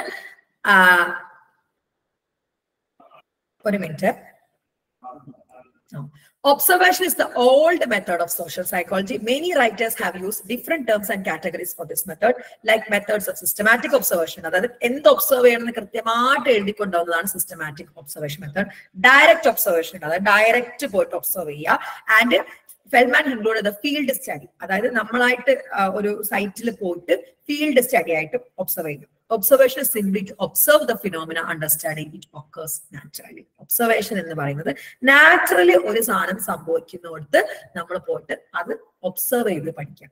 അതിനെയാണ് ഒബ്സർവേഷൻ മെത്തേഡ് എന്ന് പറയുന്നത്. ഏറ്റവും കൂടുതൽ സോഷ്യൽ സൈക്കോളജിയിൽ ഉപയോഗിക്കുന്ന ഒരു മെത്തേഡ് ഒബ്സർവേഷൻ മെത്തേഡാണ്. ഓക്കെ, അപ്പൊ എന്തൊക്കെ ഒബ്സർവേഷൻ ഉണ്ട്? സിസ്റ്റമാറ്റിക് ഒബ്സർവേഷൻ എന്തൊക്കെയാണ് ഒബ്സർവ് ചെയ്യുന്നത് കറക്റ്റ് എഴുതിക്കൊണ്ടാണ്. ഞാൻ കാലിക്കറ്റ് യൂണിവേഴ്സിറ്റിയിൽ റെഗുലർ ബേസിസിലാണ് MSc സൈക്കോളജി പഠിച്ചത്. ഞങ്ങൾക്ക് ജേർണൽ വർക്കിൽ ഒരു മെത്തേഡ് ഒബ്സർവേഷൻ ആയിരുന്നു.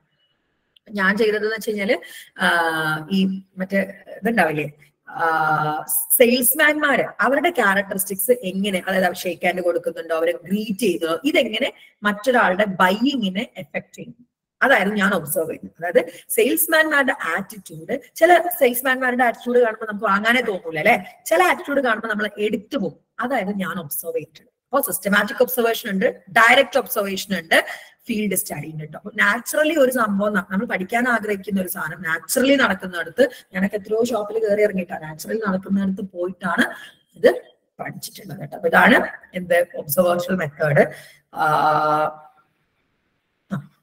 കുറെ കാര്യങ്ങളുണ്ടെന്ന് പറഞ്ഞാൽ നമുക്ക് തീരില്ല. ഇനി correlational method, another second method ആണ് കോറിലേഷണൽ മെത്തേഡ്. അത് കോറിലേഷൻ മെത്തേഡ് എന്ന് വെച്ചാൽ റിലേഷൻ മാത്രമാണ്. ഇത് കാരണം അത് കൂടുന്നുണ്ടോ, അത് കാരണം ഇത്, അത് റിലേഷൻ മാത്രമാണ്. അതായത് സെയിൽസ്മാൻമാരുടെ നല്ല സ്വഭാവം കാരണം സെയിൽസ് കൂടുന്നുണ്ടോ കുറയുന്നുണ്ടോ, അതായത് റിലേഷൻ മാത്രം, കാര്യകാരണങ്ങളും നോക്കൂല, റിലേഷൻ മാത്രം നോക്കുന്ന, അതായത് കൂടുന്നോ കുറയുന്നോ, അങ്ങനെ റിലേഷൻഷിപ്പ് മാത്രം നോക്കുന്ന സോഷ്യൽ സൈക്കോളജിയുടെ ഒരു മെത്തേഡാണ് correlation method. Correlation is a relationship between two or more variables and such that systematic increase or decrease in the magnitude of one variable is accompanied by systematic increase or decrease in the magnitude of other. അതായത് ഒന്ന് കൂടുമ്പോഴോ കുറയുമ്പോഴോ മറ്റേത് കൂടുകയോ കുറയുകയോ ചെയ്യുന്നുണ്ടോ എന്ന് പറയുന്നത്.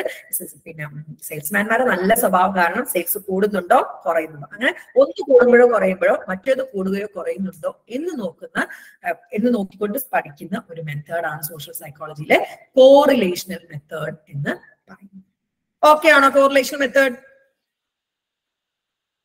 നോക്കിയേ, correlation study of the connection between income and happiness. കണ്ടോ, ഇൻകം കൂടുമ്പോൾ ഹാപ്പിനെസ് കൂടുന്നുണ്ടോ കുറയുന്നുണ്ടോ, അതാണ്.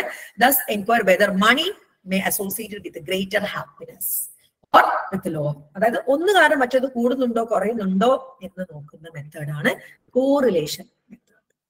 മൂന്നാമത്തെ മെത്തേഡാണ് എക്സ്പെരിമെന്റൽ മെത്തേഡ്. ഇത് ഏറ്റവും ഇമ്പോർട്ടന്റ് ആയിട്ടുള്ള ഒരു മെത്തേഡാണ്. അതായത് നമ്മൾ ലബോറട്ടറി സെറ്റിംഗ്സിൽ നമ്മൾ തന്നെ ഒരു സിറ്റുവേഷൻ ഉണ്ടാക്കി പഠിക്കുകയാണ്. കാരണ സഹിതം, അതായത് കൂടുന്നുണ്ടോ കുറയും, ഇതന്നെ കൂടുന്നുണ്ടോ കുറയുന്നുണ്ടോ എന്നുള്ളത്, എന്തുകൊണ്ട് കൂടുന്നു, എങ്ങനെ കൂടുന്നു, എന്തൊക്കെയാണ് അതിന്റെ കാരണങ്ങൾ, ഇങ്ങനെ മൊത്തത്തിൽ എടുത്ത് പഠിക്കുന്ന മെത്തേഡാണ് experimental method. Experimentation has been the dominant research method in social science. ഏറ്റവും ഡോമിനന്റ് ആട്ടോ നമ്മുടെ കൺഫർമിറ്റിയിലെ സോളമൻ ആഷിന്റെ സ്റ്റഡി ആയിക്കോട്ടെ, അതുപോലെ തന്നെ സിംബാർഡോയുടെ പ്രിസൺ സ്റ്റഡി ആയിക്കോട്ടെ, ഒത്തിരി സ്റ്റഡീസ് സോഷ്യൽ സൈക്കോളജിയിൽ ഉണ്ട്. എന്ത് നമ്മുടെ ലബോറട്ടറി സെറ്റിംഗ്സിൽ വെച്ചിട്ട് സോളമൻ ആഷിന്റെ കൺഫർമിറ്റി സ്റ്റഡിയും അതുപോലെ മിൽഗ്രാമിന്റെ ഒബീഡിയൻസ് സ്റ്റഡിയും ഒക്കെ എക്സ്പെരിമെന്റൽ മെത്തേഡിന്റെ നല്ല എക്സാമ്പിൾസ് ആണ്. Mainly because it is without equal as method for testing theories that predict causal relationship between variables. എന്താണ് ഡൊമിനന്റ് ആണെന്ന് പറയുന്നത്? ഒരു തിയറി ഉണ്ടാക്കാൻ പാകത്തിലാണ് എക്സ്പെരിമെന്റേഷൻ. ശരിക്കും പ്രെഡിക്റ്റ് ചെയ്യണം. ഒരു കൺട്രോൾഡ് സെറ്റിംഗ്സിൽ വളരെ ആധികാരികമായിട്ട് ചെയ്യുന്നതാണ്. ഫോർ എക്സാമ്പിൾ, ഞാനൊരു എക്സാമ്പിൾ പറയുമ്പോൾ കൃത്യമായിട്ട് മനസ്സിലാവും. കോവിഡിന് കാരണം കോവിഡ് ഒഴിവാക്കി ഓൺലൈൻ വിദ്യാഭ്യാസം കാരണം കോവിഡ് സമയത്ത് കുട്ടികൾക്ക് മാനസിക സമ്മർദ്ദവും ഡിപ്രഷനും ഉണ്ടായിട്ടുണ്ട്. അപ്പൊ എന്താക്കും, ഒരു 100 കുട്ടികളെ എടുത്തിട്ട് 50 കുട്ടികളെ നമ്മൾ എന്താക്കും, കറക്റ്റ് നമ്മൾ തന്നെ ലബോറട്ടറി സെറ്റിംഗ്സിൽ കൊണ്ടുപോയി നമ്മൾ തന്നെ ഓൺലൈൻ ക്ലാസ്സും കാര്യങ്ങളും ഒക്കെ കൊടുക്കും. 50 കുട്ടികൾ ഒന്നും ചെയ്യത്തില്ല. ഈ 50 കുട്ടികൾ കൺട്രോൾ ഗ്രൂപ്പാണ്. 50 കുട്ടികൾ കൊടുക്കുന്ന 50 കുട്ടികൾ എക്സ്പെരിമെന്റൽ ഗ്രൂപ്പാണ്. 2 മാസത്തിന് ശേഷം ഈ കൊടുത്ത കുട്ടികൾക്ക് എന്തൊക്കെ വ്യത്യാസം വന്നിട്ടുണ്ട്, കൊടുക്കാത്ത കുട്ടികൾക്ക് എന്തൊക്കെ വ്യത്യാസം വന്നിട്ടുണ്ട് എന്നൊക്കെ നോക്കിയിട്ട് നമ്മൾ കൃത്യം കൂടുന്നുണ്ടോ കുറയുന്നുണ്ടോ, അതിന്റെ കാരണം എന്താണ് എന്നൊക്കെ പ്രെഡിക്റ്റ് ചെയ്യുന്ന രീതിയിലുള്ള മെത്തേഡാണ് എക്സ്പെരിമെന്റൽ മെത്തേഡ്. സോ അവിടെ എന്തുകൊണ്ടാണ് ഈ സോഷ്യൽ ബിഹേവിയർ എന്ന് കൃത്യമായിട്ടുള്ള ധാരണ ഉണ്ടാക്കി കൊടുക്കുന്നത് കൊണ്ട് തന്നെ ഇതാണ് സോഷ്യൽ സൈക്കോളജിയുടെ dominant method. The goal of an experiment is to see what happened to a phenomenon such as obedience when the researcher deliberately modifies some features of environment in which phenomena occurs. എക്സ്പെരിമെന്റിൽ modify ചെയ്യാണ് ഒരു environment. അതായത് online വിദ്യാഭ്യാസം ആ experiment ഉണ്ടാക്കാണ്, എന്നിട്ട് പഠിക്കുന്നതിന് കൊണ്ട് തന്നെ എന്തൊക്കെയാണ് അതിന്റെ കാര്യകാരണം എന്ന് എക്സ്പെരിമെന്റൽ മെത്തേഡിൽ കറക്റ്റ് നമുക്ക് മനസ്സിലാവും. ഓക്കെ ആണോ? ഇവിടെ എക്സ്പെരിമെന്റ് മെത്തേഡ് 2 ടൈപ്സ് ഉണ്ട് കേട്ടോ. There are 2 types of experiment in social psychology. Laboratory ഉണ്ട്, നാച്ചുറൽ ഉണ്ട്. അതായത് ലബോറട്ടറി ഇപ്പൊ നമ്മൾ നമ്മുടെ ലാബിൽ വെച്ചിട്ട് തന്നെ ഓൺലൈൻ വിദ്യാഭ്യാസം കൊടുക്കുകയാണെങ്കിൽ അത് ലബോറട്ടറി എക്സ്പെരിമെന്റ് ആണ്. അല്ല, അവർ അവരുടെ വീട്ടിൽ വെച്ചിട്ടാണ് ഓൺലൈൻ ക്ലാസ് കേൾക്കുന്നത്, പക്ഷെ അവരെ നമ്മൾ പഠിക്കുന്നുണ്ടെങ്കിൽ അത് നാച്ചുറൽ എക്സ്പെരിമെന്റ് ആണ് വരുന്നത്. ഓക്കെ ആണോ?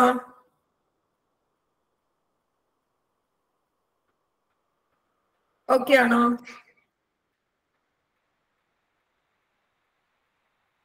എക്സ്പെരിമെന്റൽ മെത്തേഡ് ആണ്. അതായത് എക്സ്പെരിമെന്റൽ മെത്തേഡ് എന്ന് പറഞ്ഞാൽ കൺട്രോൾഡ് സിറ്റുവേഷനിൽ നമ്മൾ തന്നെ മാനിപ്പുലേറ്റ് ചെയ്യും. ആ സംഭവം നമ്മൾ തന്നെ ഉണ്ടാക്കും. ഫോർ എക്സാമ്പിൾ, ഒരു ആക്സിഡന്റ് നമ്മൾ തന്നെ ഉണ്ടാക്കിയിട്ട് അവിടെയുള്ള ആളുകളുടെ സ്വഭാവം പഠിക്കുകയാണ്, അല്ലെങ്കിൽ ഒരു ഓൺലൈൻ വിദ്യാഭ്യാസം നമ്മൾ തന്നെ കൊടുത്തിട്ട് പഠിക്കാം. ഇവിടെ എന്താ എക്സ്പെരിമെന്റ് മെത്തേഡ് എന്തുകൊണ്ട് സംഭവിക്കുന്നു നമുക്ക് കറക്റ്റ് മനസ്സിലാക്കാൻ പറ്റും.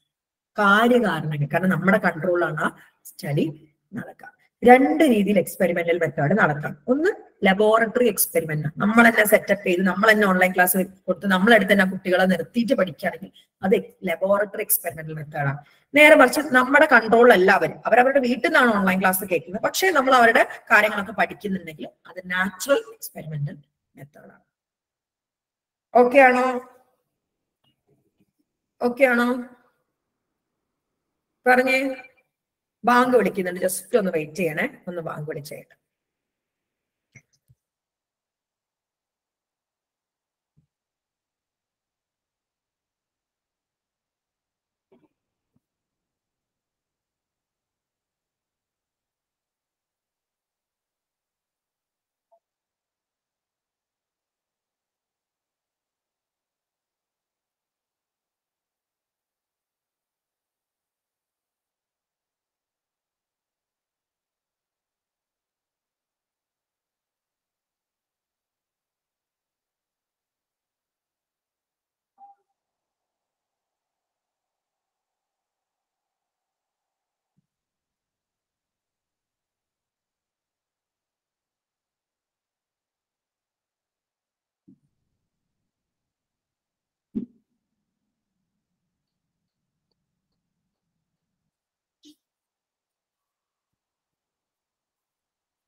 ഓക്കെ, ഇനി അടുത്ത മെത്തേഡാണ് quasi experimental method. Quasi experimental method എന്ന് പറഞ്ഞു കഴിഞ്ഞാല് ശരിക്കും നമ്മുടെ എക്സ്പെരിമെന്റൽ മെത്തേഡ് ചെയ്യുമ്പോൾ റാൻഡം ആയിട്ടാണ്, അതായത് സാമ്പിൾസിനെ, അതായത് ഈ എക്സ്പെരിമെന്റിൽ പങ്കെടുക്കുന്നവരെ പിക്ക് ചെയ്യുന്നത് റാൻഡം ആയിട്ടാണ്. ഇപ്പൊ കേരളത്തിലെ കുട്ടികളാണെങ്കിൽ 14 ജില്ലയിൽ നിന്നും റാൻഡം ആയിട്ടാണ് നമ്മൾ പിക്ക് ചെയ്യേണ്ടത്.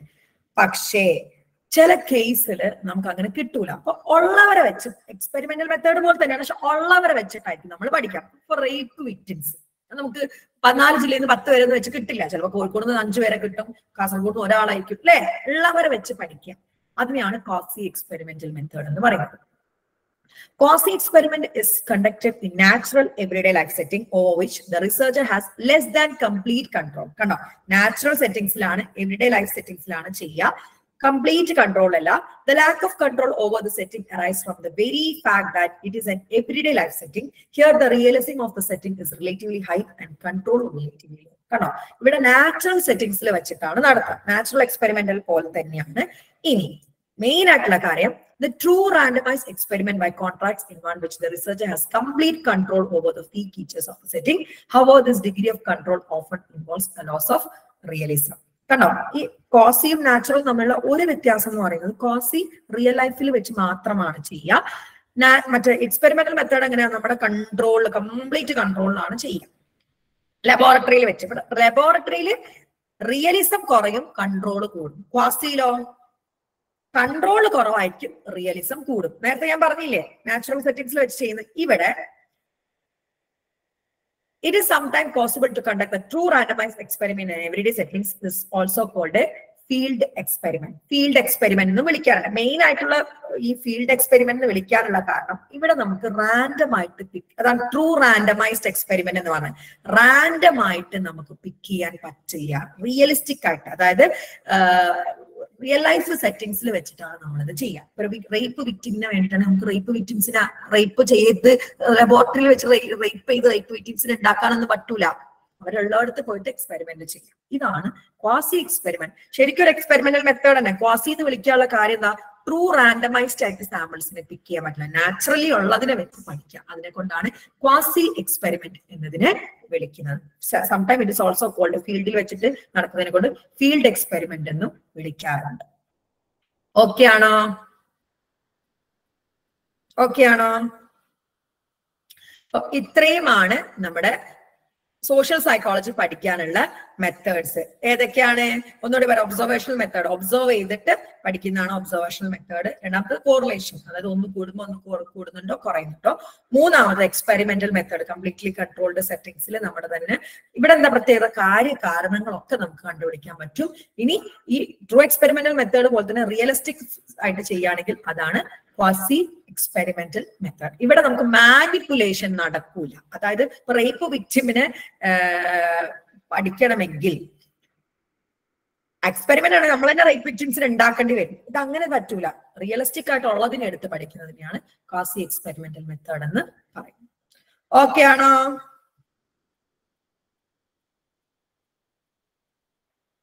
ത്രെഡ്സ് ഒക്കെ വിശദമായിട്ട് ഓക്കെ ആണ് എല്ലാവരും പറഞ്ഞ. ത്രെഡ്സ് ഒന്നും ഞാൻ എക്സ്പ്ലെയിൻ ചെയ്യുന്നില്ല കേട്ടോ, കാരണം തീരില്ല.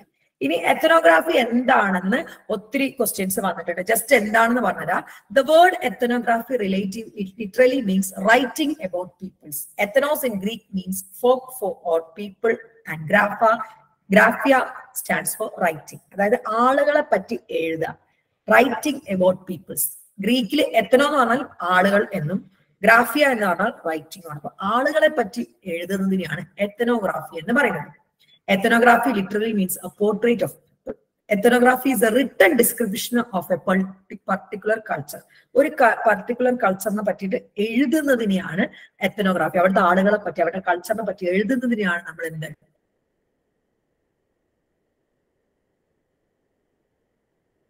പറയുന്നത്.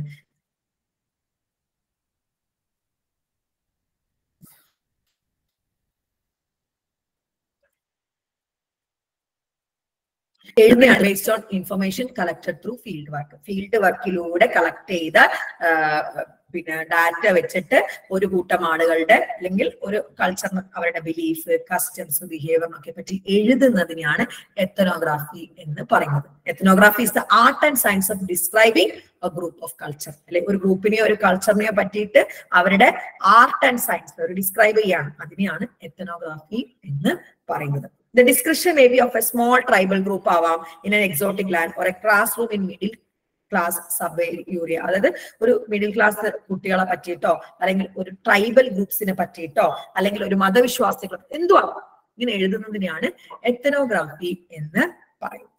ഓക്കെ ആണോ? എത്തനോഗ്രാഫി എന്താണെന്ന് എത്നോഗ്രാഫിക്കിന്റെ ക്യാരക്ടറിസ്റ്റിക്സും സ്റ്റെപ്സും പറയുന്നുണ്ട് കേട്ടോ. എല്ലാരും ഒന്ന് പറയണേ, ഓക്കെ ആണോന്ന്?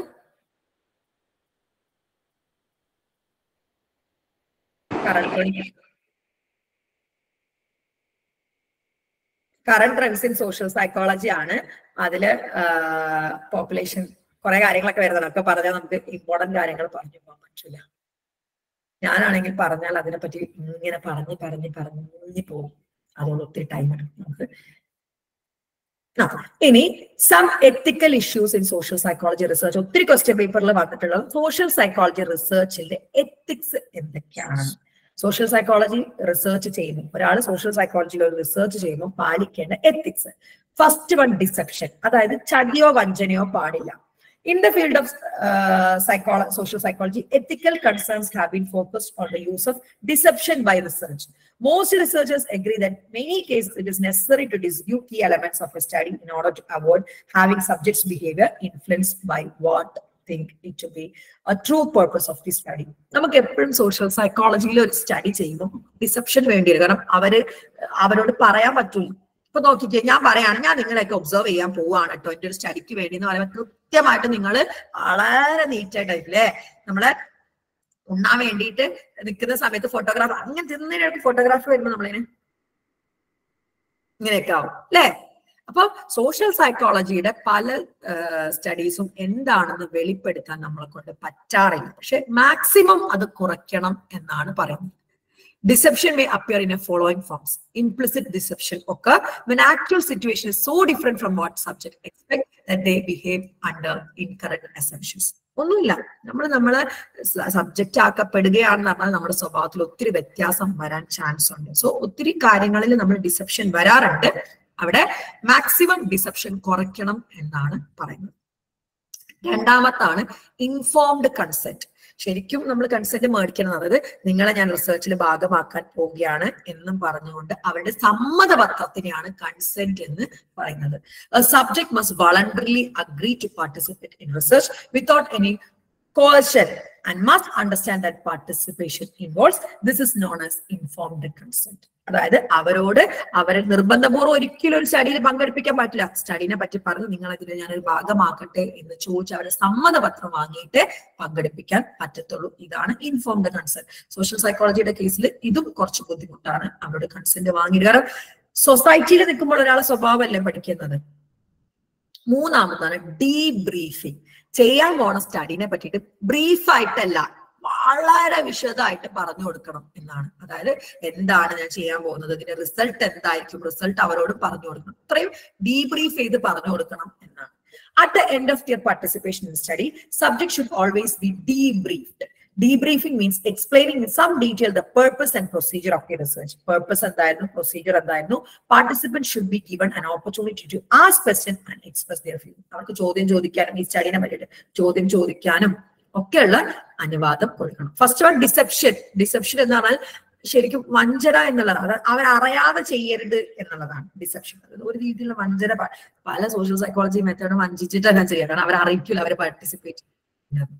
രണ്ടാമത്താണ് ഇൻഫോംഡ് കൺസെപ്റ്റ്. മൂന്നാമത്തത് ഡീബ്രീഫിംഗ്. അതായത് ഈ ഒരു എക്സ്പെരിമെന്റിന് ശേഷം എന്തിനാണ് ഈ എക്സ്പെരിമെന്റ് ചെയ്തത്, അതിന്റെ റിസൾട്ട് എന്താണ്, പിന്നെ അവർക്ക് അതിലുണ്ടാവുന്ന ഡൗട്ട്സ് ഒക്കെ ക്ലിയർ ചെയ്ത് കൊടുക്കുന്നതിനാണ് ഡീബ്രീഫിംഗ് എന്ന് പറയും.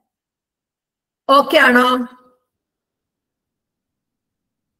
ഓക്കെ ആണോ? ഇനി നാലാമത്തെ എന്തോ മിനിമൽ റിസ്ക് പറയാൻ പോവാണ്. മിനിമൽ റിസ്ക് എന്ന് പറഞ്ഞു കഴിഞ്ഞാൽ ഈ പങ്കെടുക്കുന്ന ആൾക്കാർക്ക് റിസ്ക് വളരെ കുറവായിരിക്കണം. അവർ ഒരു രീതിയിലും ഹാം ചെയ്യാനോ അല്ലെങ്കിൽ മാനസികമായിട്ടോ ശാരീരികമായിട്ടോ ഒന്നും ബുദ്ധിമുട്ടുണ്ടാക്കാൻ പാടില്ല. മിനിമൽ റിസ്ക് ആയിരിക്കണം ഉണ്ടാവുന്നത്. The third guideline for research is to minimize potential risk to the subject. Minimal risk means that the possible risk of participating in the research are no greater than ordinary encounter in daily life. Daily life അവർക്ക് ഉണ്ടാകുന്ന ബുദ്ധിമുട്ടില്ല അപ്പുറത്തോട്ട് ഒരു ബുദ്ധിമുട്ടും അവർക്ക് ഈ ഒരു research കാരണം ഉണ്ടാവാൻ പാടില്ല. ഇതാണ് മിനിമൽ റിസ്ക്. ഓക്കെ ആണോ? ഈ 4 എണ്ണമാണ് എന്ത് വരുന്നത്, നമ്മുടെ എത്തിക്കൽ issues in social psychology research. ഇതൊക്കെ ഞാൻ ചുരുക്കിയിട്ടാട്ടോ പറഞ്ഞു തരുന്നത്. നമ്മുടെ സ്റ്റുഡൻസ്, നമ്മുടെ ഫസ്റ്റ് ഇയറിന്റെ സ്റ്റുഡൻസ് ഈ വീഡിയോസ് ഒക്കെ ഇന്നിരുന്ന് കണ്ടോളാം, കാരണം നമ്മൾ അത് അത്രയും വിശദമായിട്ട് പറയുന്നുണ്ട് കേട്ടോ. അതുപോലെ തന്നെ ഫസ്റ്റ് ഇയറിൽ ഇപ്പം 1-2 പേപ്പർ എഴുതി അടുത്ത ജൂണിലേക്ക് പേപ്പേഴ്സ് ബാക്കി എഴുതാനുള്ളവർക്കും ക്ലാസ്സിൽ ജോയിൻ ചെയ്യാവുന്നതാണ്. അപ്പൊ അവരൊക്കെ ക്ലാസ് നമ്മൾ അവൈലബിൾ ആക്കുന്നതാണ്. നമ്പർ ഒന്ന് ഷെയർ ചെയ്യണേ. ഓഫ് കോഴ്സ് ഞാൻ ആ ഗ്രൂപ്പിലില്ല മാം, ഞാൻ ഏതൊക്കെയാ ഗ്രൂപ്പിലുള്ളതെന്ന് എനിക്കറിയില്ല. മാഡത്തിന്റെ PsyQuesta എന്ന് പറഞ്ഞ MA സൈക്കോളജിയുടെ ഗ്രൂപ്പാണ്. ഞാൻ അതിന് PsyQuesta നിന്ന് ടാഗ് ചെയ്തേക്കാം കേട്ടോ. ഇനി the concept of social influence ആണ് അടുത്തതിൽ വരുന്നത്. ഇതിൽ ഞാൻ പറഞ്ഞല്ലോ മെയിൻ ആയിട്ടും സോഷ്യൽ ഇൻഫ്ലുവൻസിൽ വരുന്നത് ഒന്ന് കോംപ്ലിയൻസ്, രണ്ടാമത്തത് എന്താണ് കൺഫർമിറ്റി, പിന്നെ ഒബീഡിയൻസ് വരുന്നുണ്ട്. ഒബീഡിയൻസ് എന്ന് പറയുന്നത് പറഞ്ഞുതരാം, ഒബീഡിയൻസ് കൂടി പറഞ്ഞുതരാം. ഒരു ഭരണാധികാരി അല്ലെങ്കിൽ ഒരു പൊസിഷനിൽ, ഒരു അപ്പർ പൊസിഷനിൽ ഇരിക്കുന്ന ആള് എന്ത് പറഞ്ഞാലും തൊണ്ട തൊടാതെ അങ്ങോട്ട് അനുസരിക്കുന്നതിനെയാണ് ഒബീഡിയൻസ്. കാര്യകാരണം ഒന്ന് നോക്കാണ് അങ്ങോട്ട് അനുസരിച്ചോളാം. സിംബാർഡോയുടെ പ്രിസൺ സ്റ്റഡിയും അതുപോലെ തന്നെ നമ്മുടെ മിൽഗ്രാമിന്റെ ഒബീഡിയൻസ് സ്റ്റഡിയൊക്കെ ഒബീഡിയൻസിന് വളരെയധികം നല്ല ഹെൽപ്ഫുൾ ആയിട്ടുള്ള എക്സാമ്പിൾസ് ആണ്. മാം, ഒബീഡിയൻസ് ഏത് ബ്ലോക്കിലാ വരുന്നത്? നോക്കട്ടെ കേട്ടോ, അങ്ങനെയൊന്നും ചോദിച്ചാൽ എനിക്കറിയില്ല. സംഭവം ഫുള്ള് കോമഡിയാണ്. BA ഉണ്ട് സോഷ്യല്, സെക്കൻഡ് സെമ്മില് സോഷ്യൽ ഉണ്ട്, MA ഉണ്ട്, ഇതൊക്കെ കണക്റ്റഡ് ആണ്. എഗൈൻ ഞാൻ ഇഗ്നോക്കാർക്ക് മാത്രമല്ല ക്ലാസ് എടുക്കുന്നത്, Calicut university, Kannur university, MG, Kerala, അവർക്കൊക്കെ ഞാൻ എടുക്കും. അവർക്കൊക്കെ സോഷ്യൽ ഉണ്ട്, എല്ലാവർക്കും സോഷ്യൽ ഉണ്ട്, എല്ലാം കണക്റ്റഡും ആണ് കേട്ടോ. ഏരിയാസ് ഓഫ് സോഷ്യൽ ഇൻഫ്ലുവൻസ്, അതിൽ ഫസ്റ്റ് വൺ ആണ്. There are 3 areas of social influence: conformity, compliance, obedience. ഈ 3 വരുന്നത്. കൺഫർമിറ്റി എന്ന് പറയുന്നത്, കൺഫർമിറ്റി is a process by which an individual's attitude, beliefs and behavior are conditioned by what is conceived to be what other people might perceive. അതായത് മറ്റുള്ളവർ എന്ത് വിചാരിക്കും എന്നുള്ള രീതി, അതായത് ഒരു ഗ്രൂപ്പിൽ നിൽക്കാൻ വേണ്ടി അവരുടെ പെർസെപ്ഷൻ അനുസരിച്ച് ഞാൻ അങ്ങനെ മാറുന്നതിനെയാണ് കൺഫർമിറ്റി എന്ന് പറയുന്നത്. For example, people tend to follow the norms of the society when eating or watching television, even when they are at home by themself. അല്ലേ, ഹോമിലാണെങ്കിൽ പോലും നമ്മള് മറ്റാളുകൾ എന്ത് വിചാരിക്കും എന്നുള്ള രീതിയിൽ ഭക്ഷണമൊക്കെ കഴിക്കുക. അതായത് ഒരു ഗ്രൂപ്പിൽ നിൽക്കാൻ വേണ്ടി ആ ഗ്രൂപ്പ് പാലിക്കപ്പെടുന്ന കാര്യങ്ങൾ നമുക്ക് താല്പര്യമില്ലെങ്കിൽ പോലും നമ്മൾ അത് അങ്ങോട്ട് ചെയ്യുന്നതിനെയാണ് എന്തെന്ന് പറയുന്നത്, കൺഫർമിറ്റി എന്ന് പറയുന്നത്. People often conform for desire to achieve a sense of security within a group. എന്തിനാണ് നമ്മൾ കൺഫർമിറ്റി ചെയ്യുന്നത്?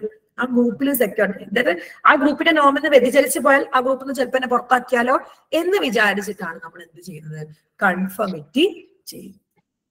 അതായത് ഒരു ഗ്രൂപ്പിൽ നിൽക്കാൻ വേണ്ടി ആ ഗ്രൂപ്പിന്റെ കാര്യങ്ങൾ നമ്മൾ അനുസരിക്കുകയും പാലിക്കുകയും ചെയ്യുന്നതിനാണ് കൺഫർമിറ്റി എന്ന് പറയുന്നത്. ഓക്കെ ആണോ?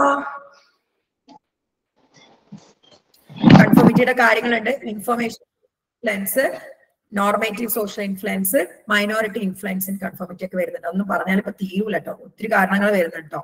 ഇനി അടുത്ത കോംപ്ലിയൻസ് ആണ്. കോംപ്ലിയൻസ് എന്ന് പറഞ്ഞാൽ ഒരാളുടെ ഡയറക്റ്റ് റിക്വസ്റ്റ് പ്രകാരം നമ്മളെ ആറ്റിറ്റ്യൂഡ് മാറ്റാണ്. ഇതൊന്ന് ചെയ്തു തരുമോ? 5 ചോദിച്ചിട്ടുണ്ട്. കൺഫർമിറ്റി എന്താ? ഇപ്പൊ നമ്മള് ചില കാര്യങ്ങൾ, നമ്മുടെ മതം പറയുന്ന ചില കാര്യങ്ങളൊക്കെ നമുക്ക് ചിലപ്പോൾ അയ്യോ അതെന്താ അങ്ങനെ എന്നുള്ളൊരു തോന്നലുണ്ടെങ്കിൽ പോലും നമ്മൾ അത് പാലിക്കും. എന്തുകൊണ്ടാ? ആ മതത്തിൽ നിൽക്കാൻ, അല്ലെങ്കിൽ അതിൽ നിന്ന് വ്യത്യസ്തമായിട്ട് പോയി കഴിഞ്ഞാൽ ആ മതപരമായിട്ടുള്ള ആളുകൾ എന്നെ അകറ്റി നിർത്തുവോ, ഇത് ഞാൻ ഒറ്റപ്പെട്ടു പോവോ എന്നൊക്കെ ഉള്ള പേടിയിൽ ഒരു ഗ്രൂപ്പിന്റെ കാര്യങ്ങൾ നമ്മൾ അങ്ങോട്ട്, നമുക്ക് താല്പര്യമില്ലെങ്കിൽ പോലും നമ്മൾ അങ്ങോട്ട് എന്ത് ചെയ്യും, അനുസരിക്കും. അതിനെയാണ് നമ്മൾ എന്തെന്ന് പറയുന്നത്, കൺഫർമിറ്റി എന്ന്. കൺഫേം ചെയ്യാം എന്നാണ് അതിന് അർത്ഥം മെയിൻ ആയിട്ട് വരുന്നത് കേട്ടോ. ഓക്കെ ആണോ മാം? അപ്പൊ കംപ്ലൈൻസും കൺഫർമിറ്റിയും തമ്മിലുള്ള ഡിഫറൻസ് സെയിം ആയിട്ടാ അല്ല, കോംപ്ലൈൻസ് വേറെ തന്നെയാണ്, ഡയറക്റ്റ് റിക്വസ്റ്റ് ആണ്. ഇവിടെ ആരും റിക്വസ്റ്റ് ചെയ്യുന്നില്ല നിങ്ങളോട് മാറാനേ. ഇവിടെ ഗ്രൂപ്പിൽ ഇല്ല നോർമ ഉണ്ട്, നിങ്ങൾ തന്നെ ആ ഗ്രൂപ്പിൽ നിൽക്കാൻ വേണ്ടി നിങ്ങൾ തന്നെ ചെയ്യുന്നതാണ് കൺഫർമിറ്റി. കൺഫർമിറ്റിയിൽ ആരും നിങ്ങളോട് വന്നിട്ട് പാലിക്കണം എന്ന് പറയുന്നില്ല. നിങ്ങൾക്ക് വേണമെങ്കിൽ പാലിക്കാൻ, വേണമെങ്കിൽ പാലിക്കണ്ട. പക്ഷെ പാലിച്ചില്ലെങ്കിൽ ഞങ്ങൾ ചിലപ്പോൾ നിങ്ങൾ ഒറ്റപ്പെടുത്തും. അതാണ് കൺഫർമിറ്റി. ഓക്കെ ഓക്കെ ആണോ? പക്ഷെ കോംപ്ലയൻസില് വ്യത്യാസം എന്താണ്? റിക്വസ്റ്റ് ചെയ്യുന്നുണ്ട്. ഇപ്പൊ നിങ്ങളടുത്ത് ഒരു LIC ഏജന്റ് വരികയാണ്, അല്ലെങ്കിൽ വീട്ടിൽ പാത്രവും കാര്യങ്ങളൊക്കെ വിൽക്കാനുള്ള സെയിൽസ് പേഴ്സൺസ് വരൂലേ, അവരൊക്കെ ചെയ്യുന്നത് കോംപ്ലയൻസ് ആണ്. അതാണ് വ്യത്യാസം. അവര് direct request. In psychology, complaints refers to the act of corresponding favorably to an implicit or explicit request offered by others. ഒന്നെങ്കിൽ നേരിട്ട് അല്ലെങ്കിൽ ഇൻഡയറക്റ്റ് ആയിട്ട് അല്ലെ.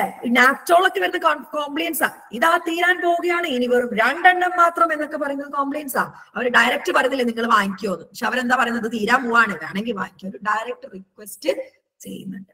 The request may be explicit, such as direct request for donation, or implicit, such as advertising promoting its products without directly asking. കണ്ടോ, ഒന്നെങ്കിൽ explicit ആയിട്ട്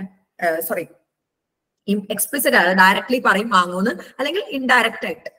ഇത് രണ്ടെണ്ണമാണ് വരുന്നത് കോംപ്ലിയൻസ്. ഓക്കെ ആണോ? ഓക്കെ ആണോ? ഇനി കോംപ്ലിയൻസിലെ കുറച്ച് കാര്യങ്ങൾ ആര് പറഞ്ഞാലാണ് നമ്മൾ കേൾക്കാന്ന്. ഒന്ന് റെസിപ്രോക്കേഷൻ, അതായത് നമുക്ക് ചെയ്ത ആള്, അതായത് ഒരാള് നമുക്ക് ഒരു ഉപകാരം ചെയ്തു, അയാളെ ചോദിക്കുമ്പോൾ നമ്മൾ തിരിച്ചു ചെയ്യാം അല്ലെ. ഓ അന്ന് എന്നോട് ചെയ്താണല്ലോ, അപ്പൊ അവനെന്ന് തിരിച്ചു ചെയ്യാം. അത് റെസിപ്രോഷൻ ആണ്. പിന്നെ ക്രെഡിബിലിറ്റി, ഒരു ക്രെഡിബിൾഡ് ആയിട്ടുള്ള സോഴ്സ് എന്നാണ്. ഇപ്പൊ മോഹൻലാലോ മമ്മൂട്ടിയൊക്കെ വന്ന് പറയാണ് ക്രെഡിബിൾഡ്, അല്ലെങ്കിൽ ഒരു ഡോക്ടർ വന്ന് ഒരു കൊറോണനെ പറ്റി പറയണം, എന്നിട്ട് റിക്വസ്റ്റ് ചെയ്യുമ്പോൾ നമ്മൾ അതനുസരിക്കും. ക്രെഡിബിൾഡ് ആയിട്ടുള്ള സോഴ്സ് എന്നാണ് റിക്വസ്റ്റ് വരുന്നെങ്കിലും നമ്മൾ അനുസരിക്കും. മൂന്നാമത്തെ ലൈക്കിംഗ് ഫ്രണ്ട്ഷിപ്പ്, നമ്മളോട് ഇഷ്ടമുള്ള ആള്, നമ്മൾ ഇഷ്ടപ്പെടുന്ന ആള്, ഫ്രണ്ട്സ് ഒക്കെ പറയുമ്പോഴും നമ്മൾ തട്ടിക്കളയില്ല. നാലാമത്തെ സ്കാസിറ്റി, തീരാൻ പോവാണെന്ന് അറിഞ്ഞാലും എന്നിട്ട് പറയാണ്, നാപ്റ്റോള് വരുന്ന സ്കാസിറ്റിയാണ്, ദാ തീരാൻ പോവുകയാണെങ്കിൽ ഒരു 2 എണ്ണം മാത്രം എന്ന് പറയുന്നു. Yes, very good. യെസ്, കോംപ്ലിയൻസും കൺഫർമേറ്റീവ് അല്ലെ. അപ്പൊ കൺഫേം ചെയ്യല, കോംപ്ലിയൻസ് ചെയ്യപ്പെടുന്ന ആളുകളെ കണ്ടോ. ഒന്ന് റെസിപ്രോക്കേഷൻ, നമുക്ക് ഹെൽപ്പ് ചെയ്ത ഒരാള് നമ്മളോട് തിരിച്ചൊരു ഹെൽപ്പ് പറയുമ്പോൾ നമ്മളത് അനുസരിക്കും. അതൊരു കോംപ്ലിയൻസ് സ്ട്രാറ്റജിയാണ്. പിന്നെ ക്രെഡിബിൾഡ് ആയിട്ടുള്ള സോഴ്സ് എന്നാണ് പറയുന്നത്, ആ റിക്വസ്റ്റ് നമ്മൾ സ്വീകരിക്കും. മൂന്നാമത്തെ ലൈക്കിംഗ് ആൻഡ് ഫ്രണ്ട്ഷിപ്പ്, നമ്മൾ ഇഷ്ടപ്പെടുന്നവരോ ഫ്രണ്ട്സോ പറയുകയാണെങ്കിലും നമ്മൾ ആ റിക്വസ്റ്റ് സ്വീകരിക്കും. സ്കാസിറ്റി, തീരാൻ പോവാണെന്ന് അറിയാമ്പോഴും നമ്മൾ സ്വീകരിക്കും. പിന്നെ സോഷ്യൽ വാലിഡേറ്റ് ആയിട്ടുള്ള കാര്യങ്ങളാകുമ്പോഴും നമ്മൾ എന്ത് ചെയ്യും, റിക്വസ്റ്റ് സ്വീകരിക്കും. പിന്നെ കമ്മിറ്റ്മെന്റ് ഉണ്ടെങ്കിൽ സ്വീകരിക്കും. ഇനി 3-4 കോംപ്ലിയൻസിന്റെ സ്ട്രാറ്റജി ഉണ്ട്, അതുകൂടി ജസ്റ്റ് ഒന്ന് പറഞ്ഞുതരാം. ഫസ്റ്റ് വൺ ആണ് foot in the door technique. ഇത് ചോദിച്ചു കാണാറുണ്ട്. First one foot in the door technique എന്ന് പറയുന്നത്, ചേച്ചി ഈ ഒരു 500 രൂപയുടെ സാധനം വാങ്ങും, 500 രൂപയുടെ സാധനം, അയ്യോ 500 രൂപയുടെ സാധനം വേണ്ടാട്ടോ എന്ന് പറയുമ്പോൾ എന്നാ 50 രൂപയുടെ പാൽപ്പൊടി വാങ്ങും, അല്ലെങ്കിൽ ചായപ്പൊടി വാങ്ങും. അതായത് ആദ്യം വലിയ റിക്വസ്റ്റിൽ സ്റ്റാർട്ട് ചെയ്യും. അതൊന്നും കേൾക്കാതിരിക്കുമ്പോൾ ചെറിയ റിക്വസ്റ്റ്, അപ്പൊ വലുത് വേണ്ടാന്ന് ചെറുതെങ്കിലും. എപ്പോഴും നമ്മുടെ വീട്ടിൽ വരുന്ന സെയിൽസ്മാൻമാർ ചെയ്യുന്ന മെയിൻ പരിപാടി ഇതാണ്, foot in the door technique. Foot in the door technique is a compliance tactic that involves getting a person to agree to a larger request by first setting them up, having a person agreeing a modest request. Kanda, first ഒരു larger request പിന്നെ agree ചെയ്യും, എന്നിട്ട് എന്താണ് ഒരു modest requestലേക്ക് എത്തിക്കുക. ഇതാണ് foot in the door technique എന്ന് പറയുന്നത്. ഓക്കെ ആണോ? അയ്യോ അങ്ങോട്ടും ഇങ്ങോട്ടും മാറിപ്പോയിട്ടുണ്ട്, അത് ഡോർ ഇൻ ദ ഫേസ് ആണ്. അങ്ങോട്ടും ഇങ്ങോട്ടും മാറിയിട്ടുണ്ട്, എനിക്ക് അപ്പോഴേ തോന്നിയിട്ടുണ്ട്. ഞാൻ ഇപ്പൊ പറഞ്ഞത് door in the face technique ആണ് കേട്ടോ. The door in the face technique is a persuasion method. Compliance with the request of concern is enhanced first making extremely large request that the respondent will obviously turn on. എനിക്ക് വേണ്ടാന്ന് പറയും, with the metaphorical slamming of a door in the persuaded face. അതായത് വേണ്ടാന്ന് പറയും, അപ്പൊ എന്താക്കും, ചെറിയ request പറഞ്ഞ് അത് accept, door in the face ആട്ടോ. മറ്റേത് is a compliance static that involves getting a person to agree a larger request. അതായത് ഒരു ചെറിയ റിക്വസ്റ്റിൽ തുടങ്ങും, എന്നിട്ട് ലാർജറിലേക്ക് എത്തിക്കുക. അതിലൊരു ഉദാഹരണം ഉണ്ട്, ഞാൻ എപ്പോഴും പറഞ്ഞു കൊടുക്കുന്ന ഉദാഹരണം. അതായത് എടാ ഇന്നത്തെ നൈറ്റ് ഷിഫ്റ്റ് നീ എന്റേത് എടുക്കോ, എനിക്കൊരു അത്യാവശ്യം ഉണ്ടായിരുന്നു, ആടാ ഞാൻ എടുത്തോളാം, എന്നാ പിന്നെ ഈ ആഴ്ച കൂടെ അങ്ങ് ചെയ്തേക്ക്. ആണോ, ആദ്യം ചെറുതിൽ തുടങ്ങാം, അപ്പൊ അത് അംഗീകരിക്കുമ്പോൾ 4-5 എണ്ണം കൂടെ പറയാം. ഇതാണ് ഫുട്ട് ഇൻ ദ ഡോർ. രണ്ടും അങ്ങോട്ടും ഇങ്ങോട്ടും മാറരുത്. ഫുട്ട് ഇൻ ദ ഡോർ ഒരു ചെറുത് പറഞ്ഞാൽ അത് അംഗീകരിച്ചാൽ വലുതിലേക്ക് കൊണ്ടുപോകാം. അതാണ് ഫുട്ട് ഇൻ ദ ഡോർ. ഇനിയോ ഡോർ ഇൻ ദ ഫേസോ, ആദ്യം വലുത് പറയാം, അത് അംഗീകരിക്കാതെ വെക്കുമ്പോൾ ചെറുത് പറയും. അതാണ് door in the face. Okay ആണോ?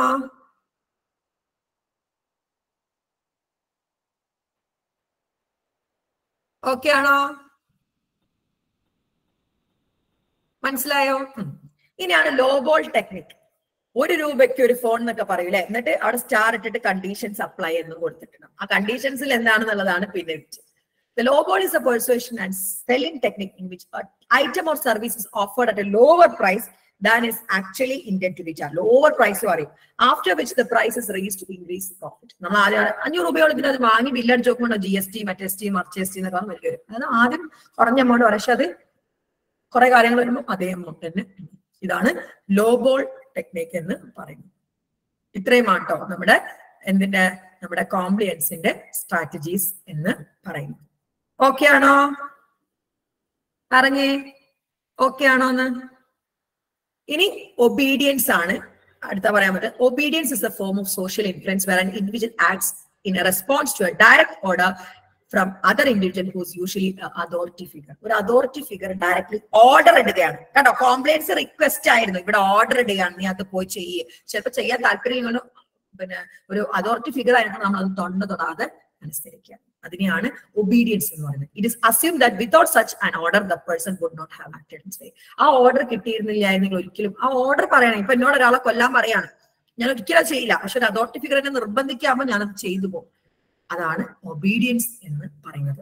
Obedience occur when you told to do something authority, whereas conformity happens through social pressure. കണ്ടോ, സോഷ്യൽ പ്രഷർ ഓണാണ് കൺഫോമിറ്റി. ഇത് ഓർഡർ ഇടുമ്പോഴാണ് ഒബീഡിയൻസ്, റിക്വസ്റ്റ് ചെയ്യുമ്പോഴാണ് കോംപ്ലിയൻസ്.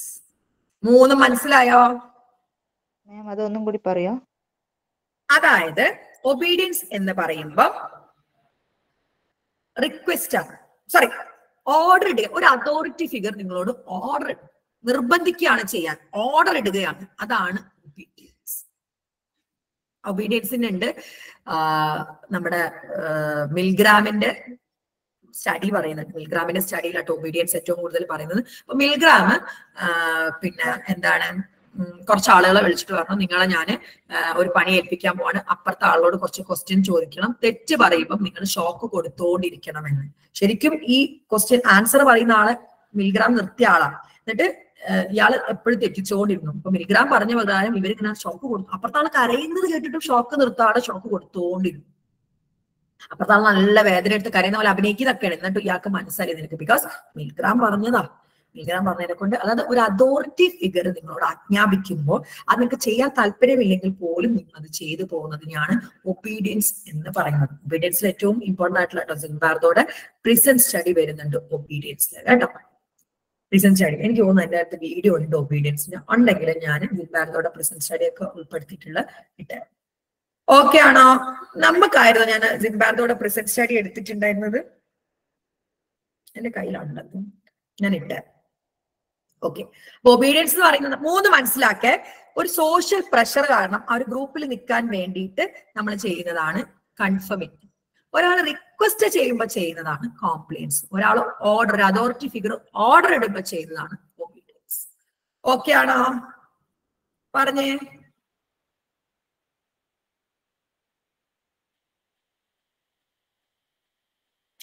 ഇനി അടുത്താണ് പ്രോസോഷ്യൽ ബിഹേവിയർ. പ്രോസോഷ്യൽ ബിഹേവിയറും ആൾട്രൂയിസം എന്താണെന്ന് just പറഞ്ഞുതരാം.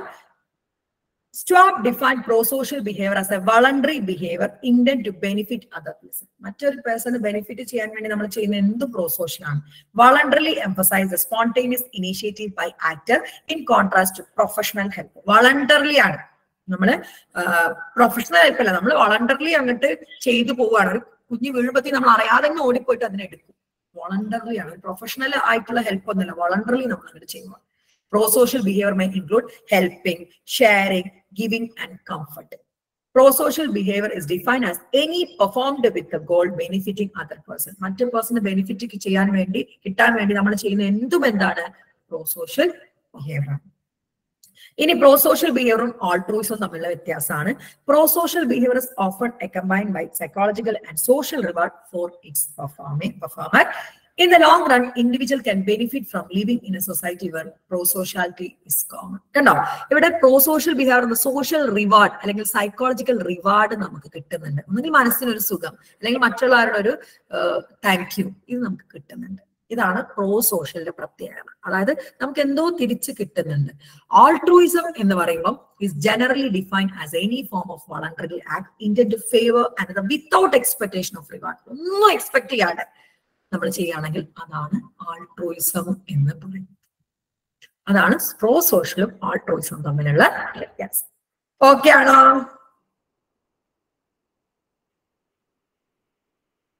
ഓക്കെ ആണോ?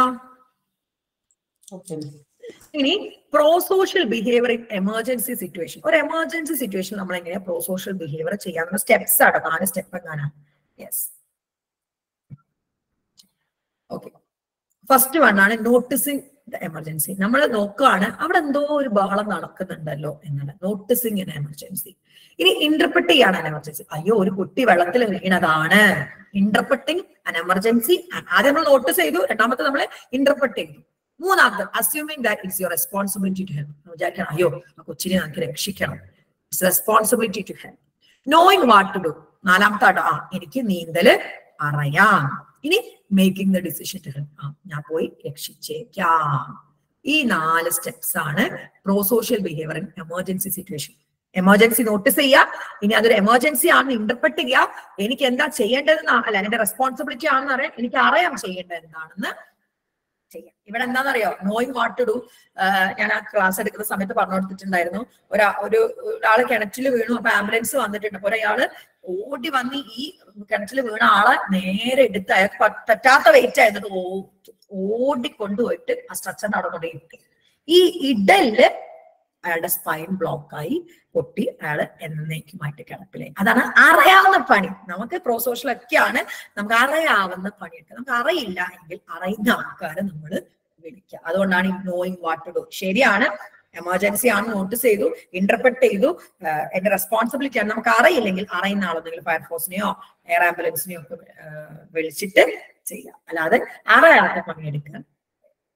ഓക്കെ ആണോ?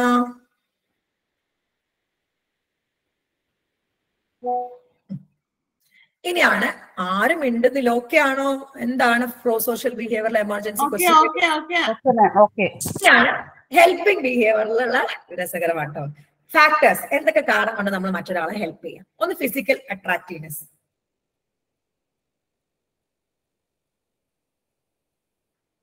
ഫിസിക്കൽ അട്രാക്റ്റീവ്നെസ് നല്ല ഫിസിക്കലി അട്രാക്റ്റീവ് ആയിട്ടുള്ള ഒരാളെ കിടക്കാണ് നമ്മൾ ഹെൽപ്പ് ചെയ്യുന്നതാണ് പറയുന്നത്. പിന്നെ സിമിലാരിറ്റി ആൻഡ് കിൻഷിപ്പ്, നമ്മുടെ ഫാമിലിയിൽ പെട്ടവരെ നമ്മളായിട്ടുള്ള സിമിലർ ആയിട്ടുള്ള ആൾക്കാരൊക്കെയാണ് നമ്മൾ ഹെൽപ്പ് ചെയ്യും. പിന്നെ റിലീജിയസ്. നെക്സ്റ്റ് ചാപ്റ്റർ ആണോ അത്? ഏതാ ഇപ്പൊ പറയുന്ന നെക്സ്റ്റ് ചാപ്റ്റർ ആണോ? 6ാമത്തെ ചാപ്റ്റർ പ്രോ സോഷ്യൽ. 6ാമത്തെ. ഇതിന്റെ കണ്ടിന്യൂഷൻ അല്ലല്ലോ? അല്ല. പിന്നെ വിക്ടിംസ് പെർസ്പെക്റ്റീവ്. വിക്ടിമിന്റെ പെർസ്പെക്റ്റീവ് നമ്മൾ നോക്കാണ്. അയാളെ പാവാണെന്നൊക്കെ നമ്മൾ പെർസ്പെക്റ്റീവ് നോക്കിയിട്ട് ആളെ ഹെൽപ്പ് ചെയ്യാം. പേഴ്സണൽ എക്സ്പീരിയൻസ്, നമുക്ക് അതുപോലെ ഒരു എക്സ്പീരിയൻസ് പണ്ടുണ്ടായിട്ട് നമ്മൾ ആരും സഹായിച്ചിട്ടില്ല. ഞാനൊരു ആക്സിഡന്റിൽ വീണ് കിടന്നപ്പോ എന്നെ ആരും സഹായിച്ചില്ല, സോ ഞാൻ ഇയാളെ സഹായിച്ചേക്കാം. അല്ലെങ്കിൽ പണ്ട് ആക്സിഡന്റിൽ കിടക്കുമ്പോൾ എന്നെ ഒരാൾ സഹായിച്ചിട്ടുണ്ട്, സോ ഞാൻ സഹായിച്ചേക്കാം. പിന്നെ ഇൻ ഐഡന്റിഫയബിൾ വിക്ടിമിന്റെ എഫക്റ്റ് എന്തായിട്ട് നമുക്ക് അറിയാം, സോ നമ്മൾ ഹെൽപ്പ് ചെയ്യാം. attribution concerning victims responsibility ഇതൊക്കെയാണ്. പിന്നെ പോസിറ്റീവ് ഫ്രണ്ട്ലി ഇൻഫ്ലുവൻസ്, പോസിറ്റീവ് ആയിട്ടുള്ള ഫ്രണ്ട്ലി ഇൻഫ്ലുവൻസ് ഉണ്ടെങ്കിൽ നമ്മൾ ഹെൽപ്പ് ചെയ്യാം. ജെൻഡർ, ചില ജെൻഡറിലുള്ളവരെ നമ്മളെ ഹെൽപ്പ് ചെയ്യാം, അതായത് സ്ത്രീകളെ പുരുഷന്മാരെ ഹെൽപ്പ് ചെയ്യുന്നത്. അതുപോലെ ഏജ്, ഓൾഡർ ഏജിൽ നമ്മൾ നന്നായിട്ട് ഹെൽപ്പ് ചെയ്യും. പേഴ്സണാലിറ്റി, ചില പേഴ്സണാലിറ്റി ഉള്ളവർക്ക് നല്ല ഹെൽപ്പിംഗ് ഉണ്ടാവും. സോഷ്യൽ ബിഹേവിയർ ഒക്കെ പറഞ്ഞു പോകാനുള്ള നേരം ഇല്ല കേട്ടോ. ഇത്രയാണ് പ്രോ സോഷ്യലിൽ വരുന്നത്.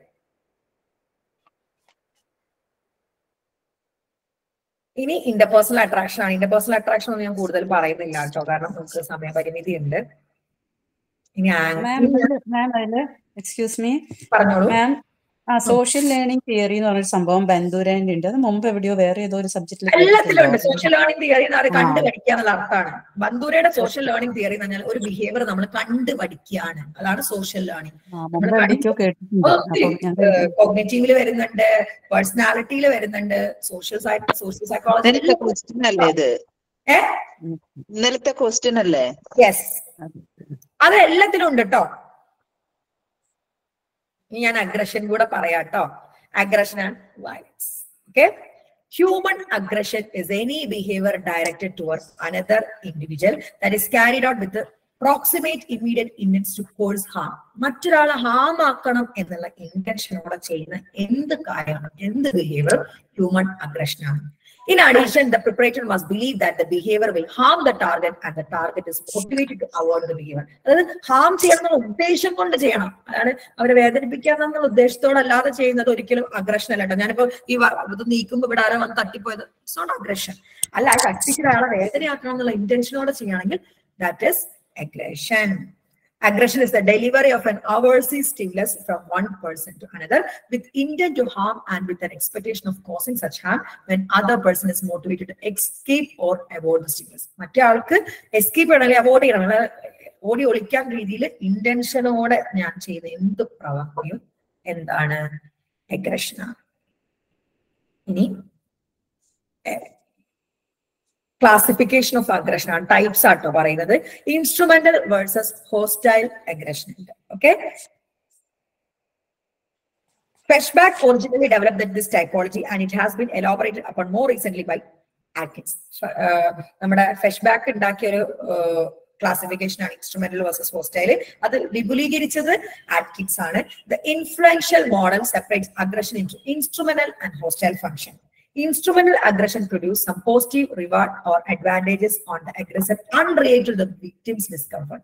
Victim's discomfort എന്നല്ല ട്ടോ. അതായത് ഇപ്പൊ ടെററിസം, അതായത് ഇപ്പം അവര് എന്താണ് കൊല്ലുന്നത്, ടെററിസത്തിലൊക്കെ ആളുകളെ കൊല്ലുന്നത് സ്വർഗത്ത് പോയിട്ട് എന്തെങ്കിലുമൊക്കെ കിട്ടും എന്നുള്ള പ്രതീക്ഷ. അതായത് എന്താ പറയാ, ആ ആളെ ഉപദ്രവിക്കണം എന്നുള്ള ഇന്റൻഷനോടല്ല, വേറെ എന്തോ കിട്ടുന്ന വിചാരിച്ചിട്ട് ഇവരെ ചെയ്യാം. അതാണ് ഇൻസ്ട്രുമെന്റൽ അഗ്രഷൻ. ഏറ്റവും നല്ല ഉദാഹരണം ടെററിസം ആണ്. The purpose of hostile aggression is to induce injury or pain upon the victim. ഇനി യാതന ചെയ്യണമെന്ന് വിചാരിച്ചുകൊണ്ട് ചെയ്യുകയാണെങ്കിൽ അതെന്താണ്?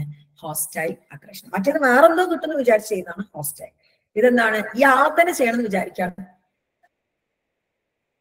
ബ്രേക്ക് ഉണ്ടല്ലോ.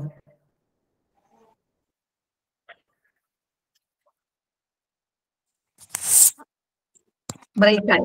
അതായത് വേറെന്തോ പ്രതീക്ഷിച്ചിട്ട് ഒരാൾ ഉപദ്രവിക്കുകയാണെങ്കിൽ അത് ഇൻസ്ട്രുമെന്റൽ. അല്ല, ഇയാളെ തന്നെ ഉപദ്രവിക്കണം എന്ന് വിചാരിച്ച് ചെയ്യുകയാണെങ്കിൽ അത് ഹോസ്റ്റൈൽ. ഓക്കെ ആണോ?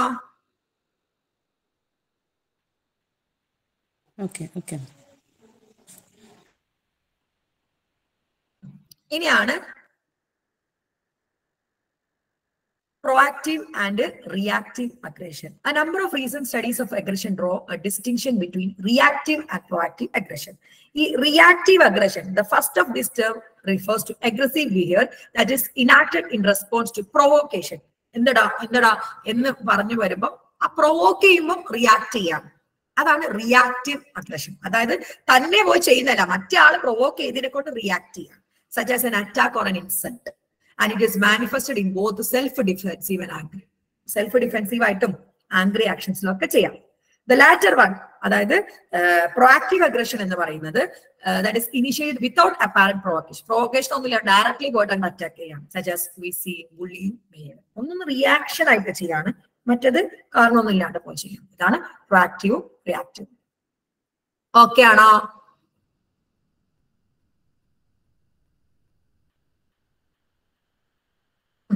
In positive and negative aggression. In the context of positive aggression, a certain amount of aggression is thought to be necessary and adaptive throughout childhood and adolescence because it helps build autonomy and identity. That positive aggression is aggression and നമുക്ക് വേണ്ടി വരും. അതായത് പിന്നെ നമുക്ക് ചൈൽഡ്ഹുഡിൽ അത് ഉണ്ടായാൽ മാത്രം നമ്മൾ നന്നാവുള്ളൂ എന്നുള്ള ഒരു രീതിയിൽ ചെയ്യുന്നതാണ് positive. Furthermore, a certain degree of aggression or dominance help to facilitate engagement in cooperative and competitive activities in one sphere. അതായത് കോമ്പറ്റേറ്റീവ്, ഇപ്പൊ ഒരു ബോക്സിങ്, അങ്ങനെ കോമ്പറ്റേറ്റീവ് ആൻഡ് കോപ്പറേറ്റീവിന് വേണ്ടിയിട്ട് ചെയ്യുന്ന അഗ്രഷനെയാണ് പോസിറ്റീവ് അഗ്രഷൻ എന്ന് പറയുന്നത്. പക്ഷെ നെഗറ്റീവ് ആയിട്ട് ചെയ്യുന്നത് നെഗറ്റീവ്. അതായത് ചെറുപ്പത്തിലെ നമുക്ക് വേണം ഒരു കോമ്പറ്റീഷൻ മൂഡ് വരാന്, അല്ലെങ്കിൽ കോപ്പറേഷൻ വരാൻ വേണ്ടി വരുന്ന ഒരു അഗ്രഷനെയാണ് പോസിറ്റീവ് അഗ്രഷൻ ആയിട്ട് പറയുന്നത്. Therefore, it is believed that positive aggression take many forms, including self-protection, standing up in the face of negation, pushing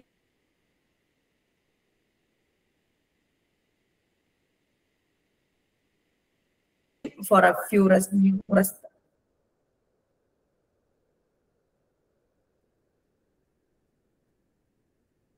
positive aggression എന്ന് പറയുന്നത്. With respect to negative aggression, this behavior has been defined as act that results in personal injury or destruction of property. Personally injury വരുത്ത ഒരു property നശിപ്പിക്കുക, അതൊക്കെയാണ് negative aggression.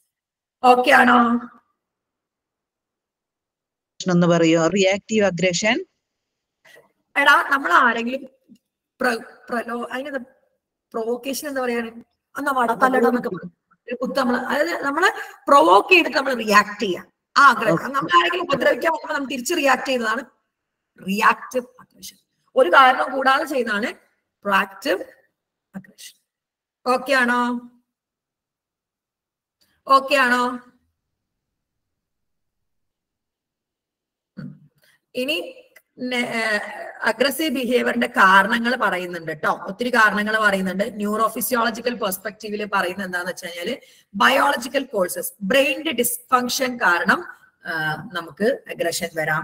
ടെസ്റ്റോസ്റ്റിറോണിന്റെ അളവ് കൂടുമ്പോൾ നമുക്ക് aggression വരാം. അതുപോലെ സെറോട്ടോണിന്റെ അളവും അഗ്രഷനും തമ്മിൽ ബന്ധമുണ്ടെന്ന് തെളിഞ്ഞിട്ടുണ്ട്. അതുപോലെ ന്യൂട്രീഷൻ ഡെഫിഷ്യൻസി കാരണം അഗ്രഷൻ വരാം. അതുപോലെ എൻവയോൺമെന്റ് ആൻഡ് ജീൻ, അതായത് നമ്മൾ പരിസരത്തിലുള്ളവരൊക്കെ ഭയങ്കര, അതായത് നമ്മൾ ചുറ്റുപാടുള്ളവർ ഭയങ്കര അഗ്രസീവ് ആണെങ്കിൽ നമ്മൾ അഗ്രസീവ് ആവും. അതുപോലെ ചില ജെനറ്റിക്സ് ആയിട്ട് നമ്മളെ അച്ഛനോ അമ്മയോ അല്ലെങ്കിൽ മുത്തച്ഛനോ ആരെങ്കിലും ഒക്കെ ഭയങ്കര അഗ്രസീവ് ആണെങ്കിൽ വരാം. പാരന്റേജ് ആയിട്ട് ഇന്ററാക്ഷനിൽ നിന്ന് അഗ്രഷൻ വരാം. ഇപ്പൊ ഹിറ്റ്ലറിന്റെ കേസിൽ ഹിറ്റ്ലറിന്റെ അച്ഛൻ ഒത്തിരി ഉപദ്രവിക്കുന്ന ആളായിരുന്നു, അങ്ങനെ അഗ്രഷൻ വരാം. അല്ലെങ്കിൽ ഒരു പാരന്റിനെ ഉപദ്രവിക്കുന്നത്, മറ്റൊരാൾ ഉപദ്രവിക്കുന്നത് കണ്ടിട്ട് നമുക്ക് അങ്ങനെ, അതായത് എന്റെ അച്ഛനെ ഒത്തിരി ആൾക്കാരും ചേർന്ന് കുറെ ഉപദ്രവിച്ചിട്ടുണ്ടെങ്കിൽ ആ ആളോട് നമുക്ക് അഗ്രഷൻ വരാം. നമ്മുടെ ഫോർ ദ പീപ്പിൾ സിനിമ ഒക്കെ ഇങ്ങനെ പാരന്റിന്റെ influence on children's emotional attitude കൊണ്ടുവരാം. അതുപോലെ പ്രീഡിസ്പോസിങ് ചൈൽഡ് ക്യാരക്ടറിസ്റ്റിക്സ് കൊണ്ടൊക്കെ അഗ്രഷൻ വരാം. ഇനി എൻവയോൺമെന്റ് കാരണം വരുന്ന അഗ്രഷൻ, ഒരു ടെമ്പറേച്ചർ ഭയങ്കര ചൂടായി കഴിഞ്ഞാൽ നമുക്ക് അഗ്രഷൻ നന്നായിട്ട് വരാം. ഒത്തിരി ആളുകൾ ക്രൗഡിങ് വരുമ്പോൾ നമുക്ക് നന്നായിട്ട് അഗ്രഷൻ വരാം. ലൗഡ് നോയ്സ് കേൾക്കുമ്പോൾ നമുക്ക് അഗ്രഷൻ വരാനുള്ള ചാൻസസ് ഒക്കെ ഉണ്ട്. പറഞ്ഞു പോകുന്നേ ഉള്ളൂ കേട്ടോ. ഈ അഗ്രഷന്റെ തിയറീസ് സൈക്കോഡൈനാമിക് തിയറി ഉണ്ട്. ഫ്രസ്ട്രേഷൻ അഗ്രഷൻ തിയറി ജസ്റ്റ് ഒന്ന് പറയാം. അതായത് ഒരു ഗോള് അച്ചീവ് ചെയ്യാൻ പറ്റാതാവും, നമ്മൾ ഫ്രസ്ട്രേറ്റഡ് ആവും. ആ ഫ്രസ്ട്രേഷൻ നമ്മൾ അഗ്രഷനിലേക്ക് എത്തിക്കുന്നു. അപ്പൊ നിങ്ങൾ ഇങ്ങനെ പഠിക്കാമെന്ന് ഒരു പാഠം പഠിച്ചു തീർക്കാന്ന് വിചാരിക്കും, പക്ഷെ പാഠം പോലും പഠിക്കാൻ പറ്റിയില്ല. അപ്പൊ നമ്മൾ ഗോള് മീറ്റ് ചെയ്യാൻ പറ്റുന്നില്ല, അപ്പൊ നമ്മൾ ഫ്രസ്ട്രേറ്റഡ് ആവും. അപ്പൊ മോള് വന്നിട്ട് അമ്മ ഏതും ചെയ്യുന്നു ഒക്കെ അവിടെ നിന്ന് എന്നും പറഞ്ഞിട്ട് അവളോട് ദേഷ്യം പിടിക്കും. അതാണ് ഫ്രസ്ട്രേഷൻ നമ്മളെ അഗ്രഷനിലേക്ക് എത്തിക്കാം. ഓക്കെ ആണോ? ഓക്കെ ആണോ? ഇനി അഗ്രഷൻ റെഡ്യൂസ് ചെയ്യുന്ന വഴികളാണ് parent training programmes for reducing anti social behaviour. പാരന്റിന് ട്രെയിനിങ് കൊടുക്കാം, കുട്ടികളിൽ അഗ്രഷൻ കൊടുക്കാൻ. ഡെവലപ്പിംഗ് പ്രോഗ്രാം കൊടുക്കാം. ട്രെയിനിങ് യൂസിങ് വീഡിയോ ടേപ്പ് ഉപയോഗിച്ച് നമുക്ക് ട്രെയിൻ ചെയ്യാം. അതുപോലെ അതർ ട്രെയിനിങ് പ്രോഗ്രാംസ് കൊടുക്കാം. ഫെയിലർ ഓഫ് പാരന്റ് ട്രെയിനിങ് കാരണം അഗ്രഷൻ വരാം. മാനേജ്മെന്റ് ഓഫ് ഹൈപ്പർ ആക്ടിവിറ്റി, കുട്ടിയിലുണ്ടാകുന്ന ഹൈപ്പർ ആക്ടിവിറ്റി മാനേജ് ചെയ്യാം. ഇന്റർവെൻഷൻസ് സ്കൂളിൽ മുതലേ അഗ്രഷൻ കുറയ്ക്കാനുള്ള കാര്യങ്ങൾ ചെയ്യാം. ഓക്കെ ആണോ? ഓക്കെ ആണോ? ഓക്കെ അല്ലേ? ഇനി ആറ്റിറ്റ്യൂഡും സ്റ്റീരിയോ ടൈപ്പും എന്താണെന്നും കൂടെ പറഞ്ഞിട്ട് ഞാൻ നിർത്തും. അത്രയുള്ള സമയം, എളുപ്പത്തിന് 1.5 മണിക്കൂറായി. Okay, attitude is a word frequently used by us in our day-to-day life. എപ്പോഴും ഓന്റെ ആറ്റിറ്റ്യൂഡ് ഉണ്ടോ, ഓൾ അങ്ങനത്തെ ആറ്റിറ്റ്യൂഡ് ആണെന്ന് നമ്മൾ എപ്പോഴും പറഞ്ഞു. It is A common sense. It refers to an individual's specific state of mind through which he expresses his opinion and feeling towards some condition, things, event, and person in the social environment. നമ്മുടെ ഒരു opinion അല്ലെങ്കിൽ state of mind, readiness of mind ആണ്. ഒരു വസ്തു കാണുമ്പോഴേക്കും, ഒരു situation കാണുമ്പോഴേക്കും, ഒരു condition കാണുമ്പോഴേക്കും നമ്മുടെ ഉള്ളിലേക്ക് വരും. ബംഗാളി അല്ലേ, അങ്ങനെ ചെയ്തിട്ട് നമുക്കൊരു ആറ്റിറ്റ്യൂഡ് ഉണ്ട് ഓരോ വസ്തുവിനോടും, ഓരോ ഇവന്റിനോടും, ഓരോ ജാതിയോടും, മതത്തോടും ഒക്കെ നമുക്കൊരു സ്പെസിഫിക് സ്റ്റേറ്റ് ഓഫ് മൈൻഡ് ഉണ്ട്. അതിനെയാണ് ആറ്റിറ്റ്യൂഡ് എന്ന് പറയുന്നത്. For example, a person who feels favourably for a widow remarriage may advocate widow remarriage, write some article in favor to or it's even remarry his widowed daughter, thus expressing his attitude towards the issue of widow remarriage. ഒരു വിധവ വിവാഹത്തോട് താല്പര്യമുള്ള ഒരു positive attitude ഉള്ള അതിനെ പറ്റിയുള്ള article എഴുതും. സ്വന്തം മകൾ, വിധവയായിട്ടുള്ള മകളെ വിവാഹം കഴിപ്പിക്കും. അങ്ങനത്തെ പ്രോഗ്രാമിലൊക്കെ പങ്കെടുക്കും. അതായത് അതിനോടുള്ള സ്വഭാവം കാണിക്കുക, അല്ലെങ്കിൽ അതിനോടുള്ള ഒരു സ്റ്റേറ്റ് ഓഫ് മൈൻഡ് കാണിക്കുന്നതിനെയാണ് നമ്മൾ എന്തെന്ന് പറയുന്നത്, ആറ്റിറ്റ്യൂഡ് എന്ന് പറയുന്നത്. ഓക്കെ ആണോ? ഇനി ക്യാരക്ടറിസ്റ്റിക്സ് ഉണ്ട്. ആറ്റിറ്റ്യൂഡ് എപ്പോഴും പഠിക്കുന്നതാണ്. ഒരു കുട്ടിക്ക് ഒരിക്കലും ഒരു ആറ്റിറ്റ്യൂഡ് നമ്മൾ പഠിപ്പിച്ചെടുക്കുന്നതാണ്. Attitude gives direction. നമ്മൾ ആറ്റിറ്റ്യൂഡ് ആണ് ഡയറക്ഷൻ തരുന്നത്. അപ്പൊ നമുക്ക് വിധവാ വിവാഹത്തോട് പോസിറ്റീവ് ആറ്റിറ്റ്യൂഡ് ആണെങ്കിൽ നമ്മൾ വിധവാ വിവാഹത്തെ സപ്പോർട്ട് ചെയ്യും, ഒരു ഡയറക്ഷൻ നമുക്ക് തരും. റിലേറ്റീവ്ലി പെർമനന്റ് ആണ്. ആറ്റിറ്റ്യൂഡ് മാറണമെങ്കിൽ ഭയങ്കര ബുദ്ധിമുട്ടാണ്. റിലേറ്റീവ്ലി അവിടെ പെർമനന്റ് ആയിട്ട് കിടക്കും. Attitude is always related to some issue, object, or thing. Or a thing, subject, or issue, not an attitude. And our attitude has motivational property. Attitude നമ്മൾ motivate ചെയ്യുന്നുണ്ട്. ഒരു മോട്ടിവേഷണൽ പ്രോപ്പർട്ടി അല്ലേ? നമ്മളെ വിധവ വിവാഹത്തിനോടുള്ള positive ആണ്. അത് മോട്ടിവേറ്റ് ചെയ്യുന്നുണ്ട് വിധവകളുടെ വിവാഹം കഴിക്കാൻ. ഇനി ആറ്റിറ്റ്യൂഡ് ആൻഡ് ബിലീഫ് ഒരു ക്വസ്റ്റ്യനിൽ വന്നിട്ടുള്ളതാണ്. And attitude is closely related to belief. Before exploring the relation between two, it is important that we first understand their meaning. നമ്മൾ രണ്ടിനെയും മനസ്സിലാക്കുന്ന ബിലീഫ് വിശ്വാസമാണ്. A belief is defined as an enduring organization of perception and cognition about some aspect of individual's world. കണ്ടോ, ഒരു organisation of perception അല്ലെങ്കിൽ cognition ആണ്, ചിന്ത അല്ലെങ്കിൽ ഒരു വിശ്വാസത്തെയാണ് ബിലീഫ് എന്ന് പറയുന്നത്. Beliefs are cognition of thought about characteristics of objects. As of attitude, we know that it's organized system of cognitive, affective and behavioral. കണ്ടോ, ബിലീഫിൽ കൊഗ്നിഷൻ മാത്രമേ വരുന്നുള്ളൂ. ആറ്റിറ്റ്യൂഡില് എഫക്റ്റീവ്, ബിഹേവിയറൽ ആൻഡ് മൂന്ന് വരുന്നുണ്ട്. അപ്പൊ സ്ത്രീ അബലയാണ് എന്നുള്ളത് ഒരു വിശ്വാസമാണ്. അത് വെറും കൊഗ്നിഷൻ, ചിന്ത മാത്രമേ ഉള്ളൂ. നേരെ മറിച്ച് ആറ്റിറ്റ്യൂഡ് ആണെങ്കിലോ സ്ത്രീ അബലയാണ്, അങ്ങനെയുള്ള ചിന്തയുണ്ട്. എഫക്റ്റീവ് ആണ്, അതിന്റെ എഫക്റ്റ് ഉണ്ട്. അതുകൊണ്ട് അവള് പഠിക്കാനൊന്നും പോകണ്ട, അവള് വീട്ടിൽ തന്നെ ഇരുന്നാൽ മതി. ബിഹേവിയറിലുണ്ട്, സ്ത്രീകളോട് അങ്ങനത്തെ ഒരു ബിഹേവിയർ. ആറ്റിറ്റ്യൂഡില് കൊഗ്നിറ്റീവ് വരുന്നുണ്ട്, എഫക്റ്റീവ് വരുന്നുണ്ട്, ബിഹേവിയറൽ കമ്പോണന്റ് വരുന്നുണ്ട്. ബിലീഫില് കൊഗ്നിഷൻ, ചിന്ത മാത്രമേ വരുന്നുള്ളൂ. ഓക്കെ ആണോ? പറഞ്ഞേ, ഓക്കെ ആണോ എന്ന്?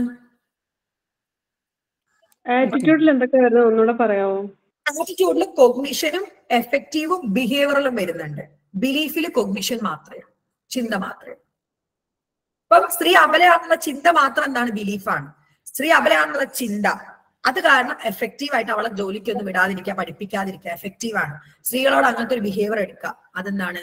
ബിഹേവിയറിലാണ്. അപ്പൊ ആറ്റിറ്റ്യൂഡിൽ മൂന്നും വരും, ബിലീഫിൽ കൊഗ്നിഷൻ മാത്രമേ വരത്തുള്ളൂ. ഇനി സ്റ്റീരിയോടൈപ്പ് ആണ്.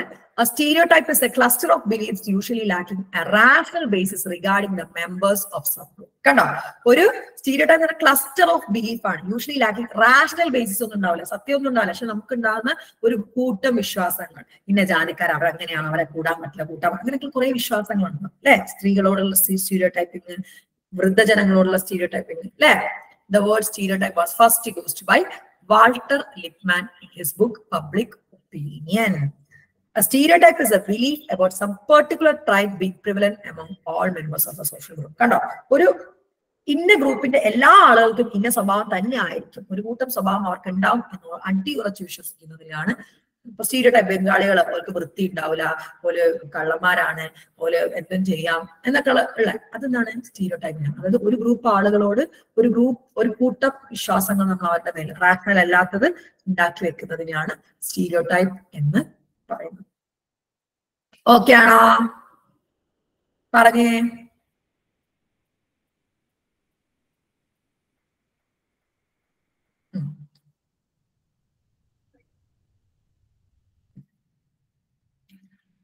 ആറ്റിറ്റ്യൂഡ് ചേഞ്ചും ഫോർമേഷനും ഒന്നും ഇപ്പൊ പറഞ്ഞാൽ തീരൂല കേട്ടോ.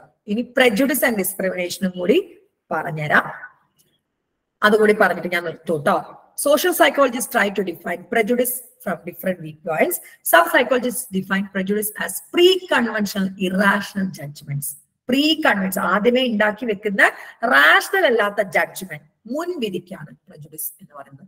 While others define as an expression of dislike. ചിലവര് പറയുന്നത് ഇങ്ങനെ pre-conventional irrational judgment ആണ്. ചിലവര് പറയുന്നത് dislike against members of some, അല്ലെങ്കിൽ ചില റേസിനോട്, ചില റിലീജിയനോട്, ചില ഗ്രൂപ്പിനോടൊക്കെയാണ് നമ്മുടെ അതൃപ്തിയെയും ചിലവര് അല്ലെങ്കിൽ ഇഷ്ടമില്ലായ്മയും prejudice ആയിട്ട് കാണുന്നുണ്ട്.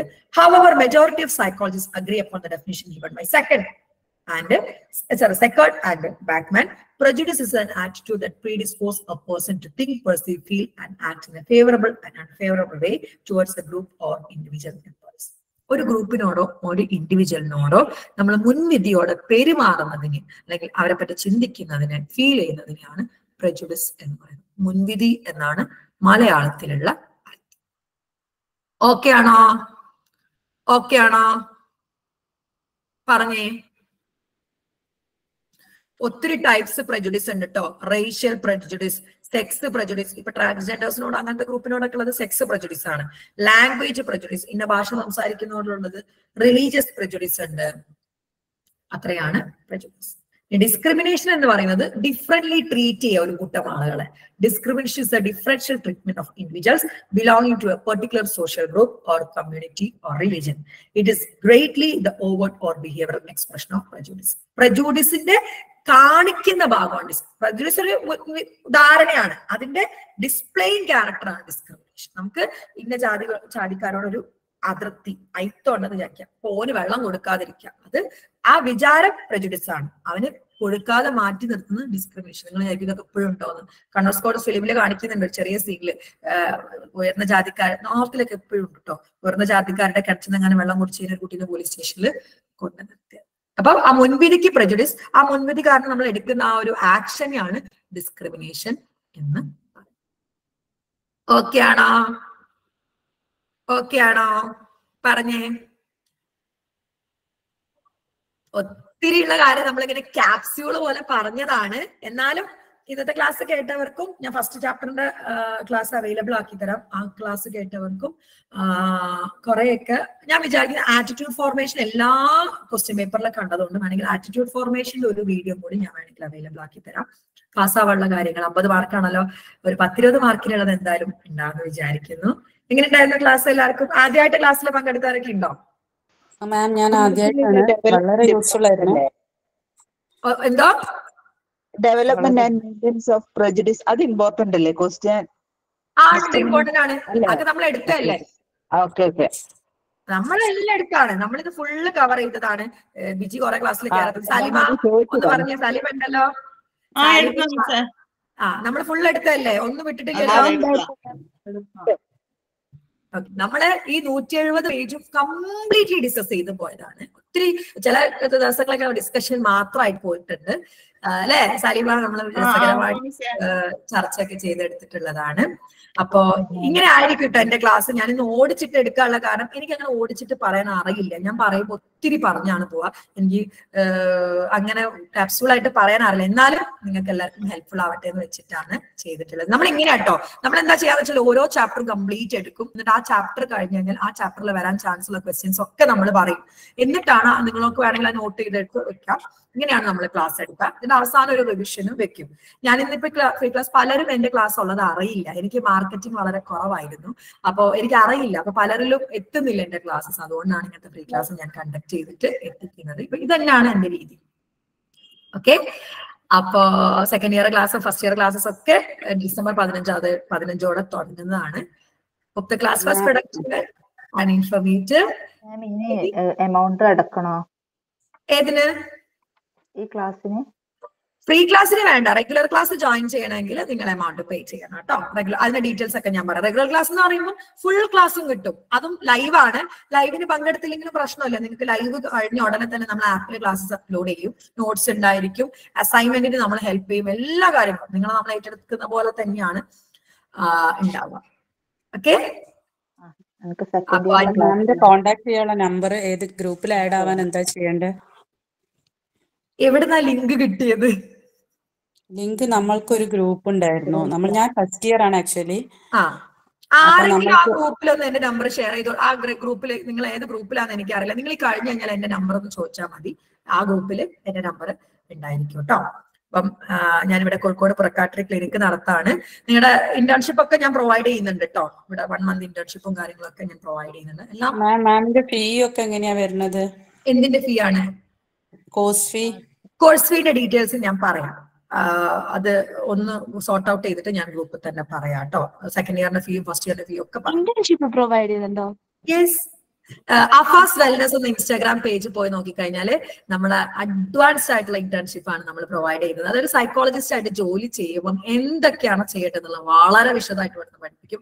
ഒത്തിരി മാം ഇപ്പൊ പറഞ്ഞ ജോയിൻ ലിങ്കിന്റെ പേരൊന്ന് പറയോ? അയ്യോ, നിങ്ങളെ ഗ്രൂപ്പ് ഏത് ഗ്രൂപ്പിലാണ് ലിങ്ക് വന്നത് ആ ഗ്രൂപ്പിലോട് അഫ മാമിന്റെ നമ്പർ ചോദിച്ചാൽ മതി. വേണം ഞാൻ പറഞ്ഞുതരാം. ഇതായിരിക്കും ഏറ്റവും നന്നാവുക. ഞാനിവിടെ കൊടുക്കുന്നില്ലേ. 8075 okay Salima. All the very best. 8075 മാം 8075 321-709. ഇതില് നിങ്ങൾ അയക്കുകയാണെങ്കിൽ ഞാൻ നിങ്ങൾക്ക് നമ്പർ ഷെയർ ചെയ്തുതരാം. ആ നമ്പറിൽ ലിങ്ക് ഷെയർ ചെയ്തുതരാം. നിങ്ങൾക്ക് ഗ്രൂപ്പിൽ ജോയിൻ ആവാം. ഇനി ഒന്നുമില്ലെങ്കിൽ ഈ വീഡിയോ ഞാൻ യൂട്യൂബിൽ അപ്ലോഡ് ചെയ്യും. അതിന് താഴത്തും ലിങ്കും കാര്യങ്ങളൊക്കെ. മാം ഒരു റിക്വസ്റ്റ് ഉണ്ട്. ഈ റിസർച്ച് മെത്തേഡിന്റെ ഇതുപോലെ കുറച്ച് സമയം ഡെഫിനറ്റ്ലി ഉണ്ടാവും.